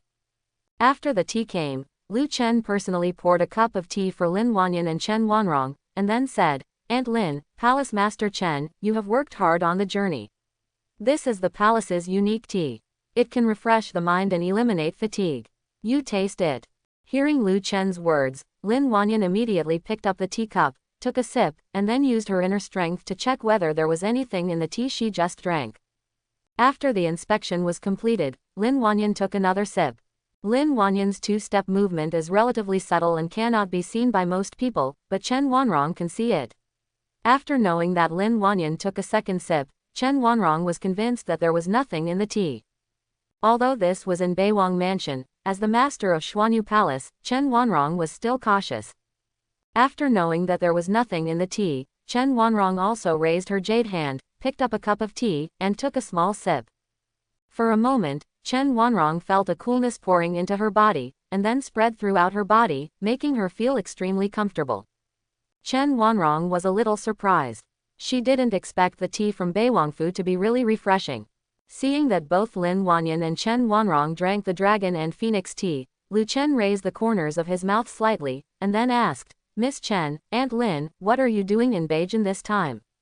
After hearing this question, Lin Wanyan replied, "We just happened to pass by Beijing." Lu Chen pretended to look regretful and said, "It turns out that I was just passing through Beijing. It seems that you will be leaving Beijing soon." Lin Wanyan smiled and said, "Although we are passing by, the palace master and I also plan to stay in Beijing for a while." Lu Chen said calmly, "I'm afraid this won't work. You will have to leave Beijing soon." Lin Wanyan asked curiously, "Why is this?" Chu Yukin said from the side, "Sister Lin, the barbarian army will move south soon, and Chener's wife, concubines and children will soon leave Yancheng and go to Anping City. This is not a secret. The palace will announce it to the people of Quanbei County soon. By then, the people of the entire Bei County will know about the barbarians going south," so Chu Yukin said it directly. Hearing Chu Yukin's words, Lin Wanyan and Chen Wanrong were slightly stunned. The two of them did not expect that they came at such an untimely time, and that the barbarians would actually go south at this time. But the barbarians going south didn't seem to have much impact on their plans, right? After all, a useless prince like Bei Wang should be greedy for life and afraid of death. If the barbarians go south, then Bei Wang should also flee south. They only need to follow Bei King. Lin Wanyan asked at this time, will the prince also go south with the people? Lu Chen smiled slightly and then said, Beijing is my fiefdom. I am the king of Beijing. How could I leave Beijing? I will fight the barbarians to the death in Yancheng and protect Beijing. Hearing Lu Chen's words, Chen Wanrong and Lin Wanyan were stunned again. They didn't expect that King Bei would have such courage. Aren't there rumors that King Bei is a good-for-nothing prince who spends all day having fun in the palace? How could a useless prince have such an awareness? Or is it that this time the barbarians went south, they actually didn't have many soldiers, they just went south to plunder and grab some food as usual, so the king of the north was not worried that the barbarian cavalry would attack Yancheng, so he was confident. At this time, Chen Wanrong asked, My lord, I wonder how many barbarian soldiers the barbarians sent south this time. Lu Chen replied, According to the intelligence we collected, the barbarians went south this time to establish a country in Beijing, so they sent 300,000 cavalry. They planned to occupy Beijing and use Yancheng as their capital. As soon as these words came out, Chen Wanrong frowned slightly. 300,000 troops. From the information she knew, Beijing only had 30,000 soldiers. Under such circumstances, the northern king did not plan to flee south, but instead said that he would fight to the death with the barbarians in Yancheng. 30,000 versus 300,000, this is a war with no chance of winning. Is this really the useless prince in the rumors? This kind of courage alone is much better than those dignitaries in the capital who only know how to eat, drink and have fun all day long. Just after meeting Bei Wang, Chen Wanrong had a great change in her heart towards Lu Chen. She thought that there might be something wrong with their information about Xuanyu Palace. King Bei would definitely not be the man who was known to have fun in the palace all day long as rumored. Lin Wanqing changed her name to Lin Wanyan. After listening to Lu Chen's words, Lin Wanyan couldn't help but ask, Your Majesty, I heard that Beijing only has 30,000 soldiers, and you said that this time the barbarians sent an army of 300,000 south, and Beijing's 30,000 soldiers can resist the 300,000 soldiers. An army. Hearing this question, Lu Chen showed a fearless look, I will block it even if I can't. I am the king of Beijing. If even the land of Beijing is lost, then I will still be the king of Beijing. Can I be regarded as the vassal king of Daxia? How can I have the face to return to the capital to see my father, and how can I have the face to face the people of Beijing? Hearing Lu Chen's words, Chen Wanrong and Lin Wanyan felt incredible. This really doesn't seem like the northern king they two know. At this time, Chu Yukin looked at Lu Chen with a resentful look. She was not a fool. She immediately noticed that Lu Chen was performing in front of Chen Wanrong and Lin Wanyan. Although Lu Chen does have such courage and does intend to resist the barbarians from going south in Yancheng, Lu Chen does not usually speak like this, nor does he behave in such an exaggerated manner. His righteous and awe-inspiring look clearly meant he was performing in front of other girls. What does this mean? It means that Lu Chen has taken a liking to the palace owner of Xuanyu Palace and wants to show off his masculinity in front of her. In fact, Chu Yukin missed one thing. Lu Chen was not only showing off in front of Chen Wanrong, he also had a strong interest in Lin Wanyan. Chen Wanrong raised her eyebrows slightly at this time and fell into deep thought. They originally thought that they would be able to easily implement their plan when they came to Beijing this time, but they did not expect to encounter so many changes. First, they met the shadow guards around Emperor Sha when they entered the city, and now they discovered that the North King was not the same person as they thought. It seemed that it was not easy to use the love Jiyu on King Bei. No matter what, we have to wait until the barbarian invasion is repelled. But if the North King insists on fighting the barbarians in Yancheng, then the possibility of the North King dying in the battle is very high. After King Bei died in the battle, they would no longer be able to use King Bei's blood to make the dragon spell. Are we going to give up on King Bei? At this time, Lu Chen smiled and said to Lin Wanyan, Aunt Lin, you and Aunt Chu will go south to Anping City in a few days. After I repel the barbarian invasion, if you want to travel around Beijing, then you can just come back. I will treat you well then. Lu Chen is still very confident in Dragon Phoenix tea. Under the influence of Dragon Phoenix tea, he believes that Chen Wanrong and Lin Wanyan will definitely come back to Yancheng. Moreover, the two of them still need their own blood to make the dragon spelling curse. Their goals have not been achieved yet, and it is impossible for them to leave Beijing like this. This reminded Lu Chen of a sentence that came to his mind when he captured Wang Qingqi. Hunters often appear as prey. He looks like a prey now, but when the barbarian crisis is over, he will immediately transform into a hunter. Lin Wanyan did not answer Lu Chen's words. She turned to look at Chen Wanrong. Chen Wanrong was the master of Xuanyu Palace and it was up to her to make the decision on this matter. Chen Wanrong said expressionlessly, "Okay. The current situation is indeed no longer suitable for staying in Yancheng." Chen Wanrong was actually thinking about whether to take advantage of the barbarian invasion to directly let King Bei fake his death, and then tie King Bei to Xuanyu Palace, and then use his blood to slowly create the dragon subduing curse. But she soon gave up this idea. King Bei was a prince after all, and even if he faked his death, someone would probably find out the clues. If Emperor Sha knew that Xuanyu Palace had kidnapped the prince, he might be aware of something. Of course, this is not the most critical thing. The most critical thing is that this will cause the conflict between Xuanyu Palace and Daxia to break out in advance. Before the Falong curse was made, Xuanyu Palace could not have a direct conflict with Emperor Sha, and at least maintain a semblance of peace. Unlike those aristocratic families or court officials in Daxia, Xuanyu Palace knew very well what Emperor Sha's trump card was. Xuanyu Palace would never easily try to directly confront Emperor Sha before it could destroy Emperor Sha's trump card. In the eyes of others, Emperor Sha is just a Grand Master at most, but Xuanyu Palace is very aware of Emperor Sha's terror.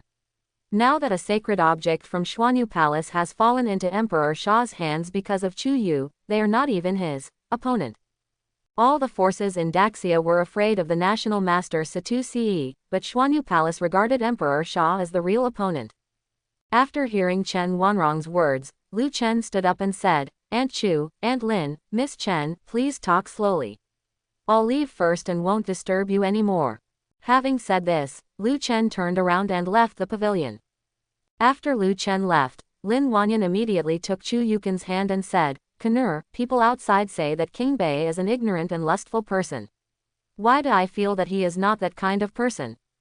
Hearing this, Chu Yukin smiled and said, "Chanur has matured a lot since coming to Beijing. Perhaps it was because he saw the suffering of the people in life that it inspired his inner sense of responsibility. As for his lust," at this point, Chu Yukin stopped talking, and then continued. "That man is not lecherous. I don't think there is anything wrong with Chanur being lecherous. If he is not lewd, how can he continue the family lineage?" Hearing Chu Yukin's words, Lin Wanyan felt a little suspicious. Did King Bei really change after coming to Beijing? But how did they hear that after King Bei arrived in Beijing, he kept a bunch of beauties in the mansion, having fun all day long, drinking and meat, and not caring about the lives of the people? But having said that, now is not the time to dwell on this. Chu Yukin took a look at Chen Wanrong, who was sitting quietly aside. Chen Wanrong's beauty blended into the environment, making people feel happy just by looking at it. Chu Yukin not only sighed in her heart, she was worthy of being the master of Xuanyu Palace. It was no wonder that the little villain just kept staring at others. But it's a pity. It is impossible for the palace master of Xuanyu Palace to marry anyone casually. The little villain can only watch, but has no way to get started. Lin Wanyan smiled and said at this time, "Kanur, can you tell me what has happened in the capital these years? I haven't returned to the capital for a long time." Chu Yukin said, "Okay." Then the two beautiful women held hands and talked for a long time. At dusk, a woman in black holding a long sword appeared at the door of Beiwang Mansion. Seeing someone holding a sword at the gate of the palace guards immediately surrounded her. "Who?" The woman did not move. She said in a cold tone, "I'm looking for Mrs. Chu." Hearing this, the soldiers looked at me and I looked at you. Then the captain leading the team said, "Girl, wait a moment, I will inform Mrs. Chu right away." Because two women came to the palace during the day, The leader of the team was afraid that the woman was also a guest of the palace, so he quickly entered the palace and reported the situation to Chu Yukin. When she heard that another woman had arrived at the door, Chu Yukin was immediately confused. What's going on today? Why are all the guests here? I hope everyone will support it and subscribe more.